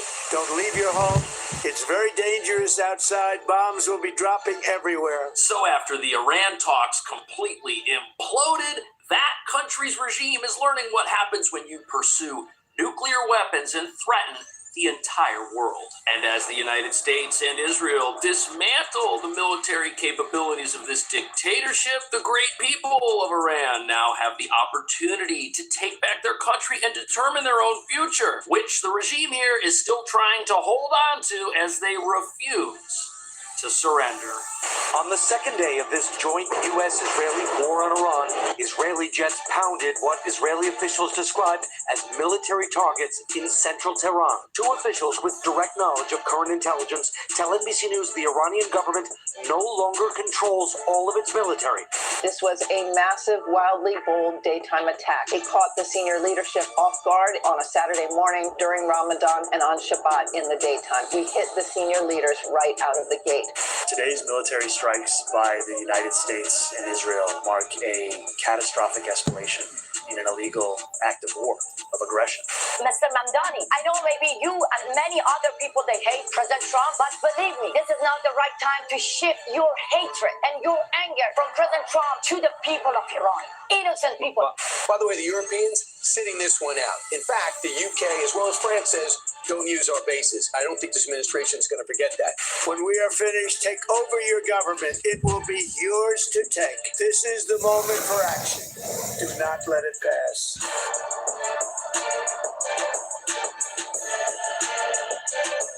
So if you wanted proof this is not going to turn into a long, drawn-out conflict, look at this. Iran's supreme leader was being tracked for months, and the U.S. and Israel immediately went after Iran's leadership and high-value targets first. And what nobody's talking about is even if this regime does decide to retaliate and dig in, it's not going to change a thing. And even though Iran has already appointed a new supreme leader, President Trump has promised round-the-clock strikes until the regime surrenders. And this regime was already the weakest it's ever been before this operation started. Prior to any bombs being dropped, their currency had collapsed. People had been protesting in the streets for months, and now their government and military are in complete shambles. On top of that, over a year ago, when Iran's nuclear program was wiped out, the U.S. and Israel already saw what retaliation looked like, and the regime was stronger then than they were before this operation started, and the conflict over there might not take as long as some people think. Because the United States did not get into this conflict with any plans of invading Iran or occupying it. And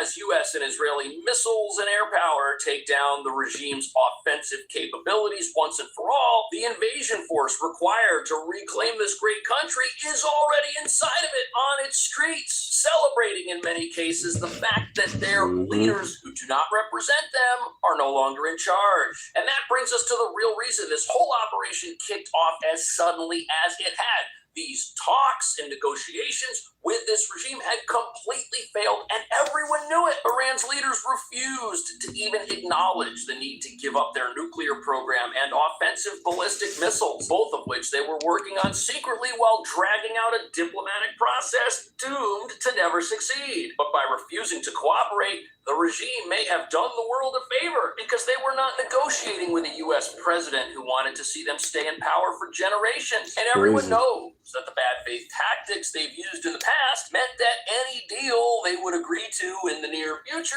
would definitely be broken, totally eliminating, once again, the future prosperity of the people of Iran.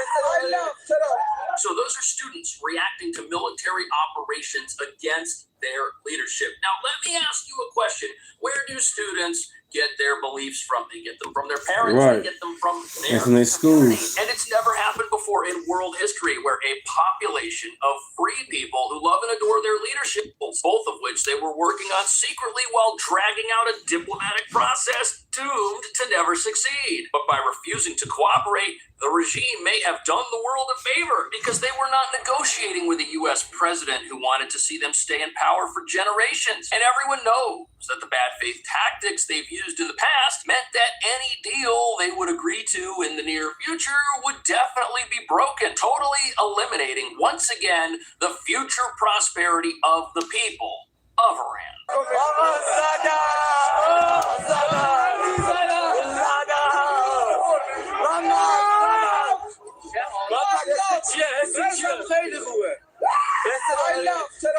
So those are students reacting to military operations against their leadership. Now, let me ask you a question.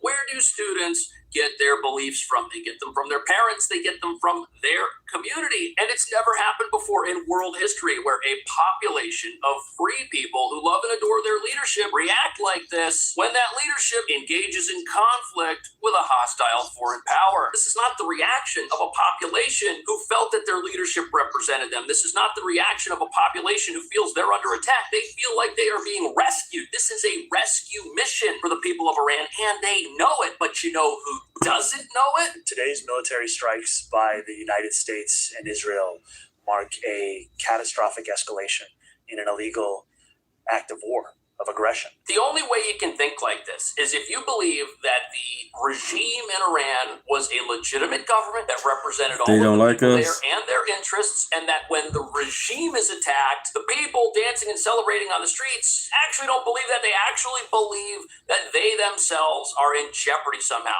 which reveals the best way to be on the wrong side of history is to not understand it. I can't believe it. I cannot believe it. I live in New York, Mr. Mamdani.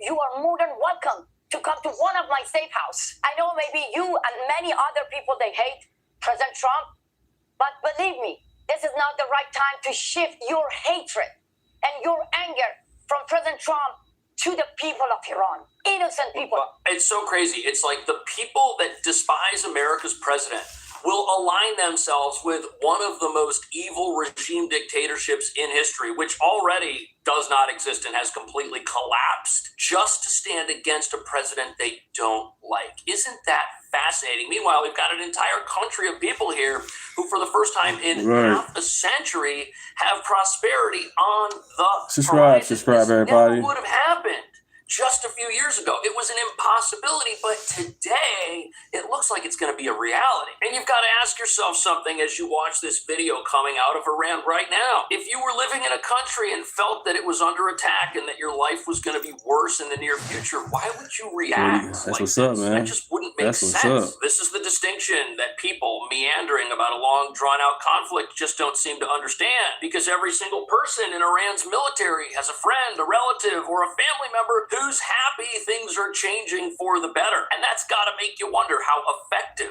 Iran's military can actually be in a situation like this when they aren't being propped up and sustained by leaders who wish to appease them. The contrast in leadership could not be more clear. Barack Obama and Joe Biden sent pallets of cash, American taxpayer dollars, in a failed attempt to buy the Iranian regime's compliance with a weak an ineffective deal. And that brings us to another very important point.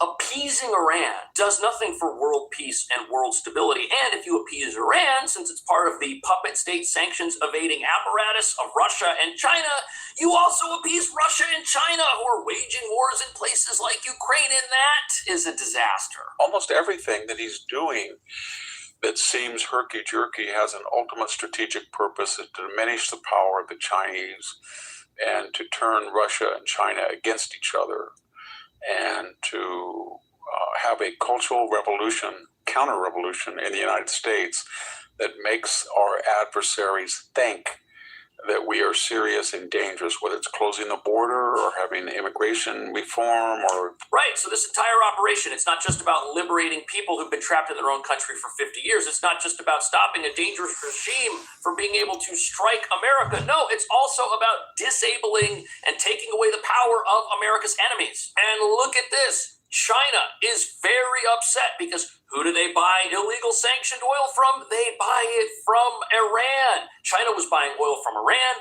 and from Venezuela, and now those two options are off the table, revealing that there is a lot more at play in this operation than most people are even being told. We're going to destroy their missiles and raise their missile industry to the ground. It will be totally, again, obliterated. A couple of things. Obviously, this operation obliterated. was planned to begin at night, but given the opportunity that these leaders were meeting, the Israelis contacted the Americans and said, "We have a real opportunity here, even though it's Shabbat Saturday. Good morning, Mark. Normally, they don't do things like this on a Saturday. It's Ramadan. We really have an opportunity to achieve something they wanted all along, which is the degree. If you haven't subscribed, subscribe. And they were able to achieve that. And what a way to begin an operation by taking down the supreme leader, Ayatollah Khamenei, and also 40 of his cohorts. Listen, the Israelis have started something here that's new to warfare. Warfare is fundamentally a test of wills. And you're using force to break your opponent's will. The sooner you can do it, the better you do it, the better it is. And this is the third time they've done this. They did it with Hezbollah, decapitating their leaders. Hezbollah never recovered from that. Even though they have thousands of missiles, they never fired one of them in support of Iran during Israel's 12-day war against the Iranians. When I asked the general, why haven't they used those missiles? An Israeli general, he said, "Sir, we have broken their will." This is a fascinating take on what's going on. Because if you look at the way things are working in Iran right now, the leadership of that country, the command and control structure that tells everybody what to do, it's not there anymore.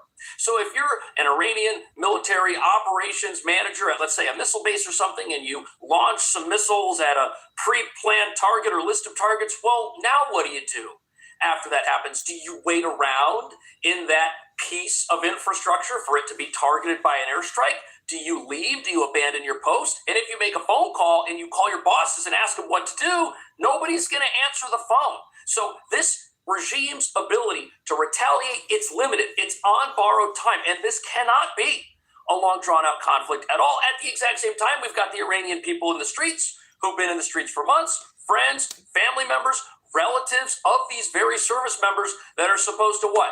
Fight for a regime that has been oppressing their country for a very long time, that is not very popular at all, and now won't even answer the phone. Think about that. And that's the reality. And here we're repeating it again. During the 12-day war, remember, they took down the senior military leaders and the nuclear scientists. An Israeli debriefer indicated to me that impacted 60% of Iran's capability to retaliate against Israel during that 12-day war.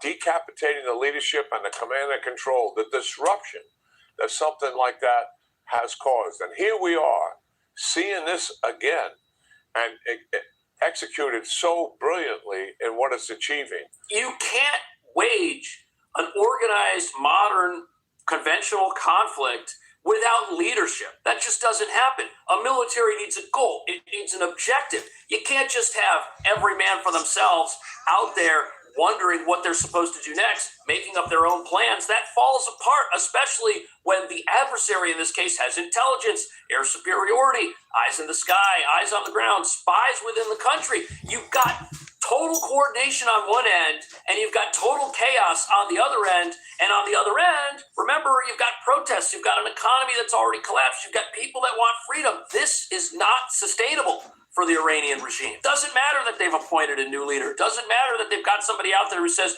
we're never going to give up. This thing right here, it has to give up. They're going to take advantage of that and work on the entire infrastructure that sustains the regime, the political infrastructure, the legislature, the National Security Council, other agencies, and then the security and military infrastructure that sustains this regime. They're going to take it apart systematically and deliberately, plus the missiles, the Navy bases, etc., to decapitate their hardware and their military capability, to include the defense industrial base. Could last 2 to 3 weeks, but if this regime capitulates, in a sense, gives up, it could happen a lot sooner.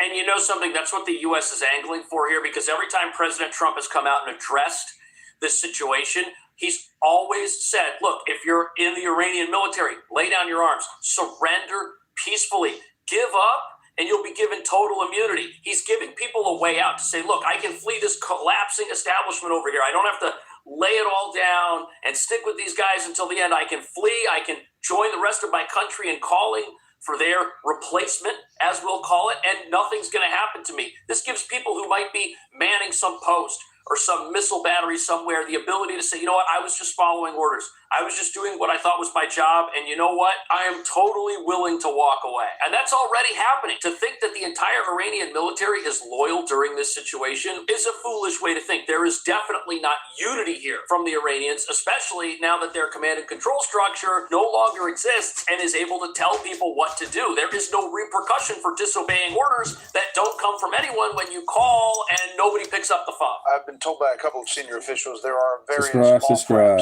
Depending on what they see, conditions on the ground. I want to put up this map of Iran's retaliatory strikes so far. Not surprising that obviously Israel, a major target here with many missiles, that a lot of them have been taken out by the defenses. But what's surprising, I think, is some of the civilian targets in the Gulf Arab neighbors. And we'll put up some video of some of these strikes. What kind of retaliation is this?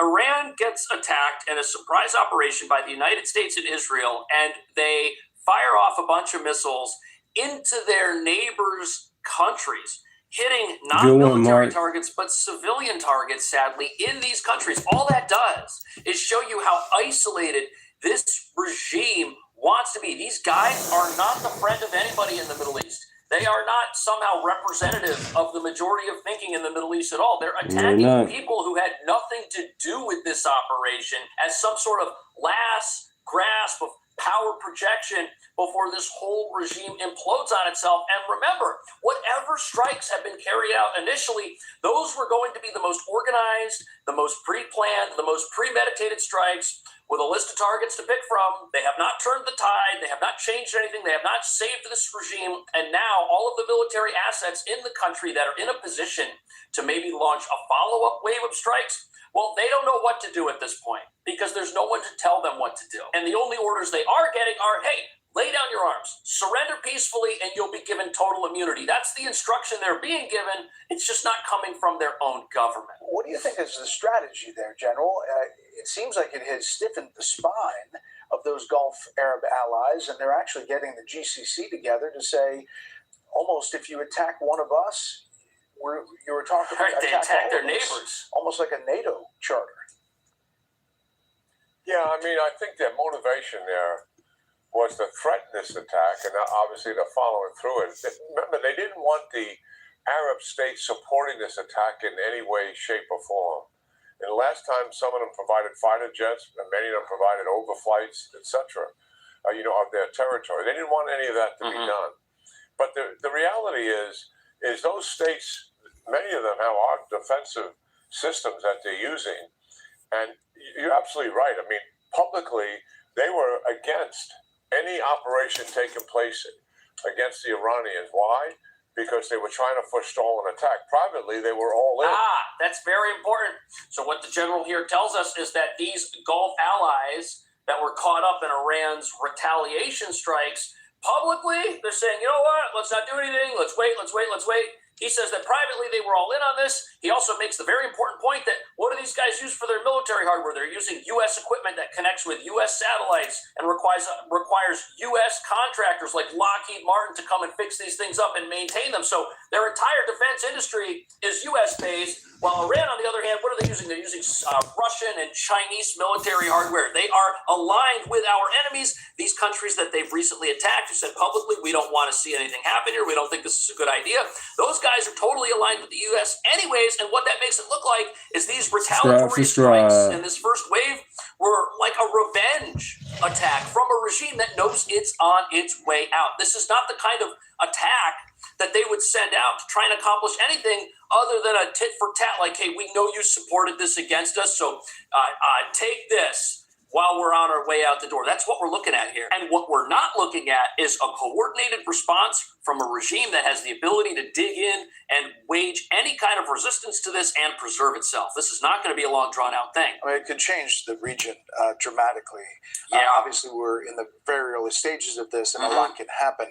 General, just talk for a second about the decision-making here by President Trump and what that took in the face of naysayers in his own party. Naysayers, and what it potentially means for other countries like China and Russia, and what it signals to the rest of the world. Bad news for Russia.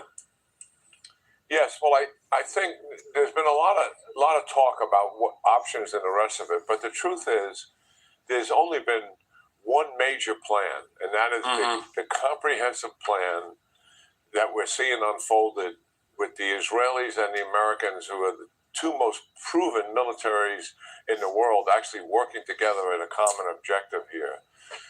So that is one thing. The other thing is certainly people have been trying to talk the president out of doing this, worried about the day after, the ambiguity that surrounds that, the chaos in Iran as a result of the chaos in the region. Right, abortions definitely not have health care. That's murder. Looked at all of those straight up things, murder. just looking at the number of rockets and missiles they have, and if that's all you're going to look at, we're likely going to have a number of casualties as a result of it. We may still have some, to be sure, and you can come up with sort of a negative answer. He listened to all of that, but at the end of the day, I think his motivation was pretty simple. He saw that the regime was the fees be alive most of the time, and most of these Democrats and liberals was voting and pushing to have the baby killed at 9 months until the baby out the womb. Y'all remember that? They wanted the baby to be aborted or killed in the womb up until 9 months. Missiles as rapidly as possible. They made a decision to recover their nuclear program. Right. That's the thing. As these talks were taking place, what was the leadership doing? They were covering their nuclear sites with sand. They were trying to bury them and protect them and harden them against prying eyes and against any potential action that might try to take them out. Now, why would they do that if there was nothing in there that they hadn't been working on or hadn't been trying to revitalize in some capacity? Why are they still out there building offensive ballistic missiles while negotiating and saying, yes, we want to negotiate with the United States, but at the same time, we're never going to give up our missiles. No, we need those for defense, even though they're a long-range offensive weapon. Right. But what do you think is going to happen over the next few days and weeks? I will see you in the next video.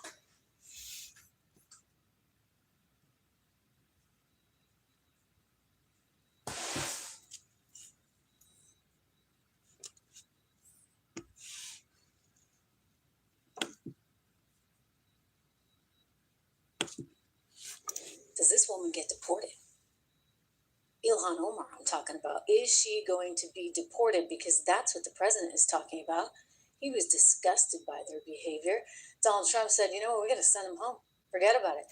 He said, quote, when you watch low IQ Ilhan Omar and Rashida Tlaib as they scream uncontrollably last night at the very elegant State of the Union, this is what he sent out yesterday afternoon, such an important and beautiful event. They had bulging, bloodshot eyes of crazy people, lunatics. Like I said, he drives them wild. He drives them crazy. I mean, maybe it's a good thing. They're all just nutty, mentally deranged and sick, who frankly look like they should be institutionalized. When people can behave like that and knowing that they are crooked and corrupt politicians, so bad for our country, he writes, we should send them back where they came from as soon as possible. Wow. And he's not kidding around.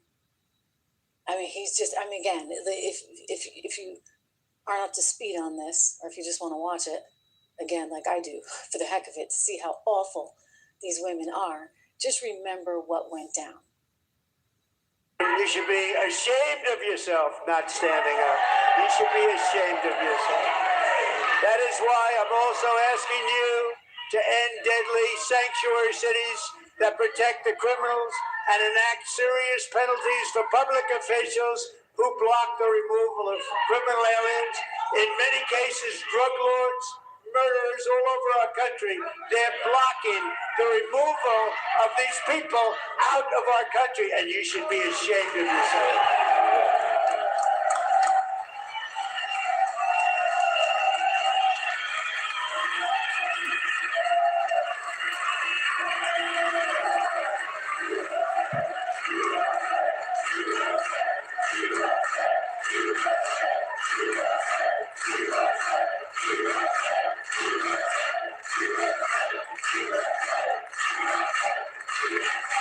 And perhaps most importantly, I'm asking you to approve the Save America Act.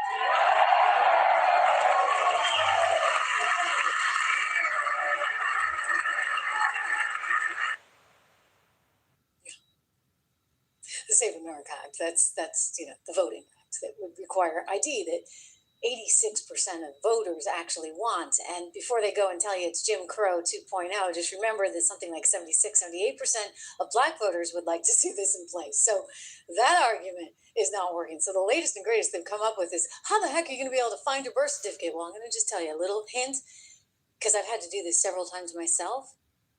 You can get your birth certificate. You just call the state, right? You can actually go into the state office and get your birth certificate. It's not that hard. Maybe unless you live in a blue state and they're just incapable of doing anything, right?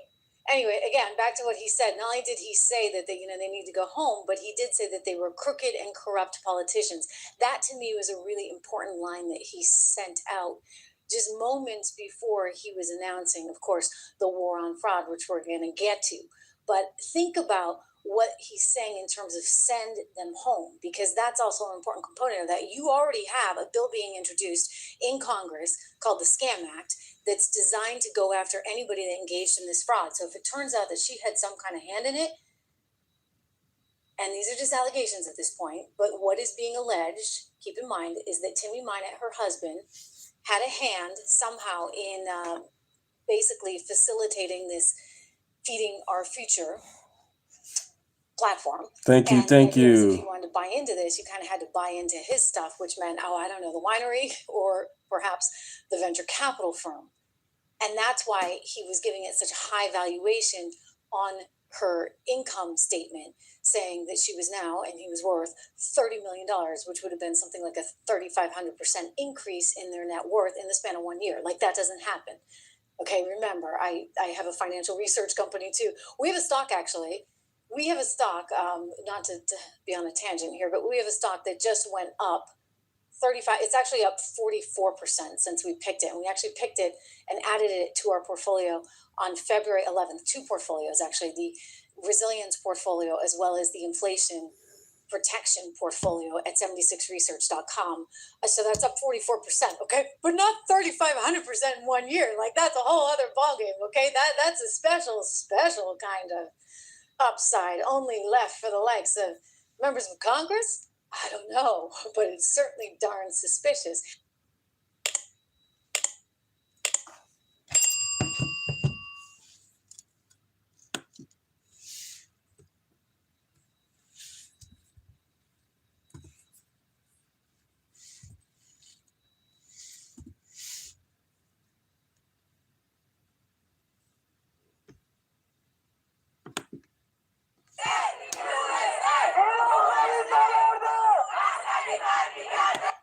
Wow, before we get into this awesome show of what liberation looks like, a huge heartfelt moment just happened with Iranians showing up and placing flowers for the fallen U.S. troops at the American Prison in Toronto. Hundreds of them are yelling, screaming, U.S. Army, thank you. The whole world recognizes the incredible feat America just pulled off under President Trump. Check this out and enjoy today's show.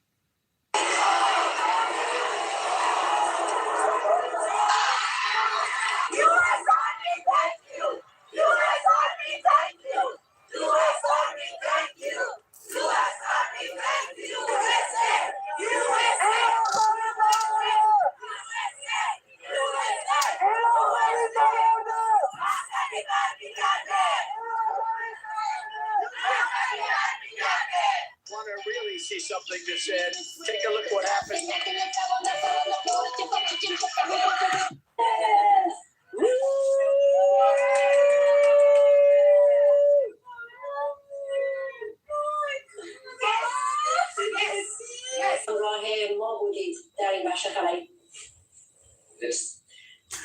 Charlie Kirk, man. Yep. He came with the receipts.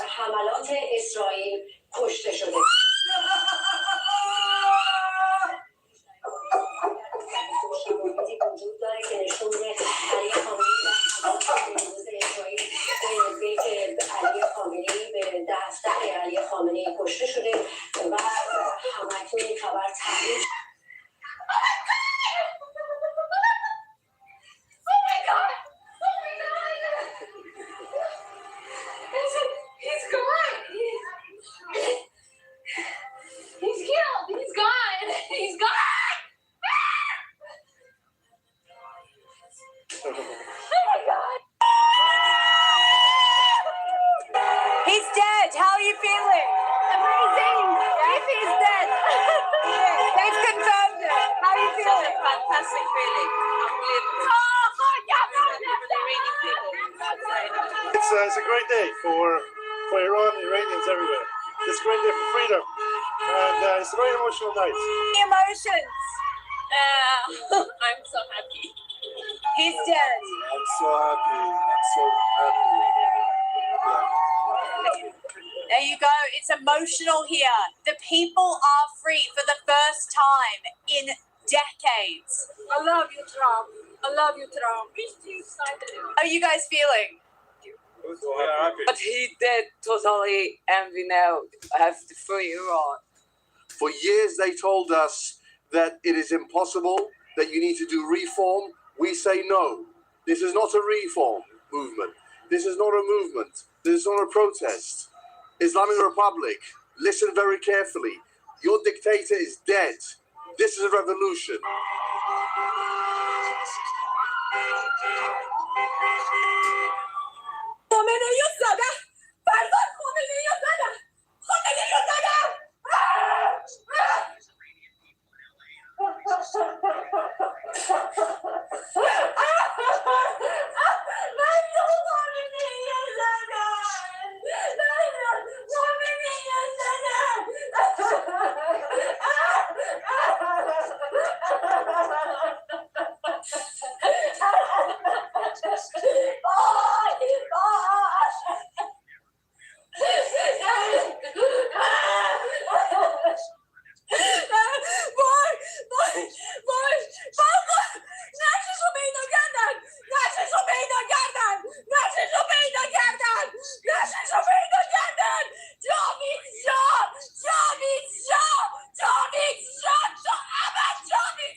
Man, they be cheering if they had took out Trump. You know it. That's crazy. They tried to take the man out 3 times already.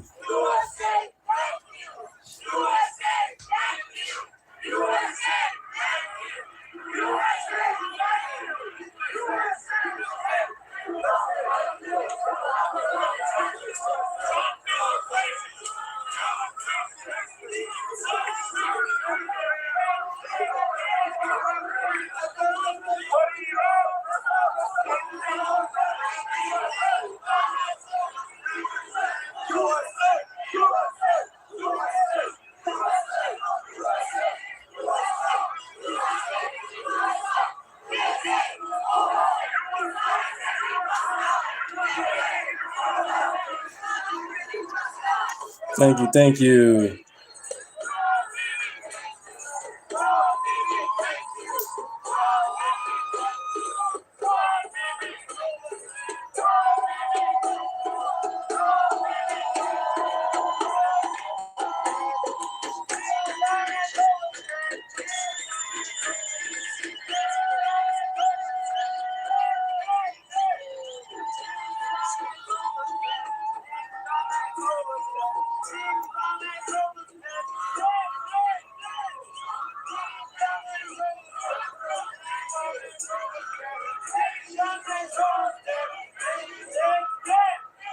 Iran today is free again. This is what Iranian wants. Freedom. They want to have a choice.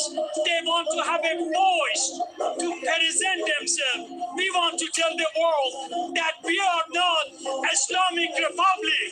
We are Iranian. We are friends of the West, the East, the whole world. Dozens marched from the World War I memorial to Lafayette Square, just steps from the White House. They carried flags, held signs thanking the president and chanting, as you can hear, some of them chanted USA, USA, and change the regime. Some rally goers told us they were hearing reports that Iran's supreme leader, Khamenei, was killed in the strikes launched by the U.S. and Israel. Those claims also reference from President Donald Trump and Israeli officials. We also spoke with one Iranian-American woman who says she's lived here since 2016 and says her family suffered under the current regime. No freedom. Like we had nothing to say.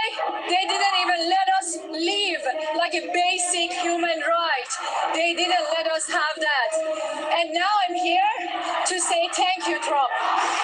Now, organizers tell me this may be the beginning of just a series of events like these. Already another rally is set for next Saturday. And if tonight is any indication, we could be seeing some in the next coming days.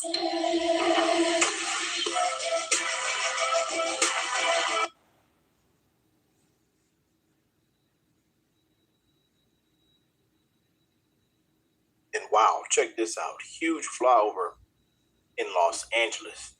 Happened in Los Angeles. Thank you, Trump. Love from Iranian people. Got the news that Khamenei, the terrorist leader of Iran, is dead. Yeah. We cried. We got control of our emotions. Now it's time to celebrate. The Baba campaign for people of Iran for freedom, to President Trump and our troops in the Middle East. We love you. Forever grateful for what you have done for Iranian people and my country. We love you guys. USA! USA! USA! Finally, President Trump. Thank you so much, President Trump. We love you. Completed this. Thank you, God. Thank you. God bless President Trump. And we are just so excited to see what the next steps are. No matter what it is, anything is better than the current dictatorship. And he's dead. He's gone.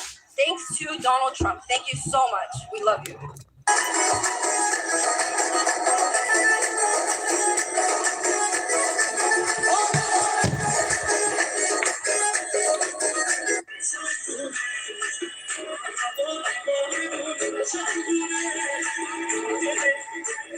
Just want to say thank you, Donald Trump. You're a man of your word. You released 90 million hostages. They were hostage for 47 years. Wow. Thank you, Donald Trump. Thank you, Bibi. Thank you. Thank you. Say thank you.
were certain parts where Democrats had the opportunity to stand up, in relation to the child that was hit by illegal immigrants, almost lost a life, paralyzed, just 5.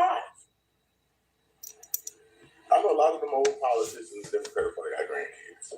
So if your grandchild went to that, you'd be like, oh, that's horrific. Like, no matter who you are, everybody has a soft spot for children. Unless you're on the left, because they're willing to castrate them without the parents' consent. Like a child that's 6 years old to 7 years old knows exactly what's going on with their body. Yeah, I'm going to listen to my teacher over to my mama. Matter of fact, I want to be a girl, so go arrest my mom and CPS and all these people in the FBI come looking at. No. Yeah, those people that advocate for that, y'all showed y'all ass last night by not standing up when the president asked, hey, if you're for the American people over illegal immigrants, stand up. And y'all sat down. So y'all really proved my point that y'all don't care nothing about my black people. Y'all don't care nothing about black people. That y'all beg for a vote for every 4 years. Y'all do not care. That little girl was a person of color. Isn't that what you put on the front of every policy that you advocate for your Democratic talking points? But people of color the people of color. Well, that was a 5-year-old person of color that y'all did not stand up for. And that made me sick to my stomach. It's disgusting. Like the president said, y'all are sick. Y'all are so fixated that you can't find nothing on him on the Epstein files, probably because he's the original whistleblower, while the rest of you Democrats. Yeah, I'm getting so sick and tired. Are y'all too? Of these liberals, these Democrats out here. You support a veto. And it's like, wait, what? Trump's in the Epstein files. And so was like a million other people who, have had any type of even somewhat interaction with anybody in the Epstein circle, right? There's people who literally just had a newspaper article out on them that just that made it to the Epstein files because the newspaper article mentioned Epstein. So, like, and here's the other thing, and this is the telling part as well, right? First off, obviously everybody can read through the Epstein files and see that no, Trump is not doing anything. Okay, but then also let's go along with the Democrats' narrative, right? Let's say he did. So they're saying either one of two things: either the Biden and Kamala Harris administration was the dumbest, okay, administration in U.S. history, because they had this evidence that this guy that everybody on the left hates, they had evidence on him that he was doing things to little kids that they could have easily released because they had the Epstein files for 4 years. They could have easily released this information and completely ended his political career and thrown him in prison, which is what they wanted to do. I mean, they were changing laws to try to get this man to go to prison. And so you mean to tell me after all of those court cases and a mugshot, they stopped at pedo? No, we can't arrest him for being a pedo. No, we can't do that. How does that even make sense? They changed the statute of limitations in New York, so there was a case where and they stopped they stopped at the 5. Make it make sense. So either they are the dumbest administration in U.S. history, or they had nothing on them. It's one of the two. It's one of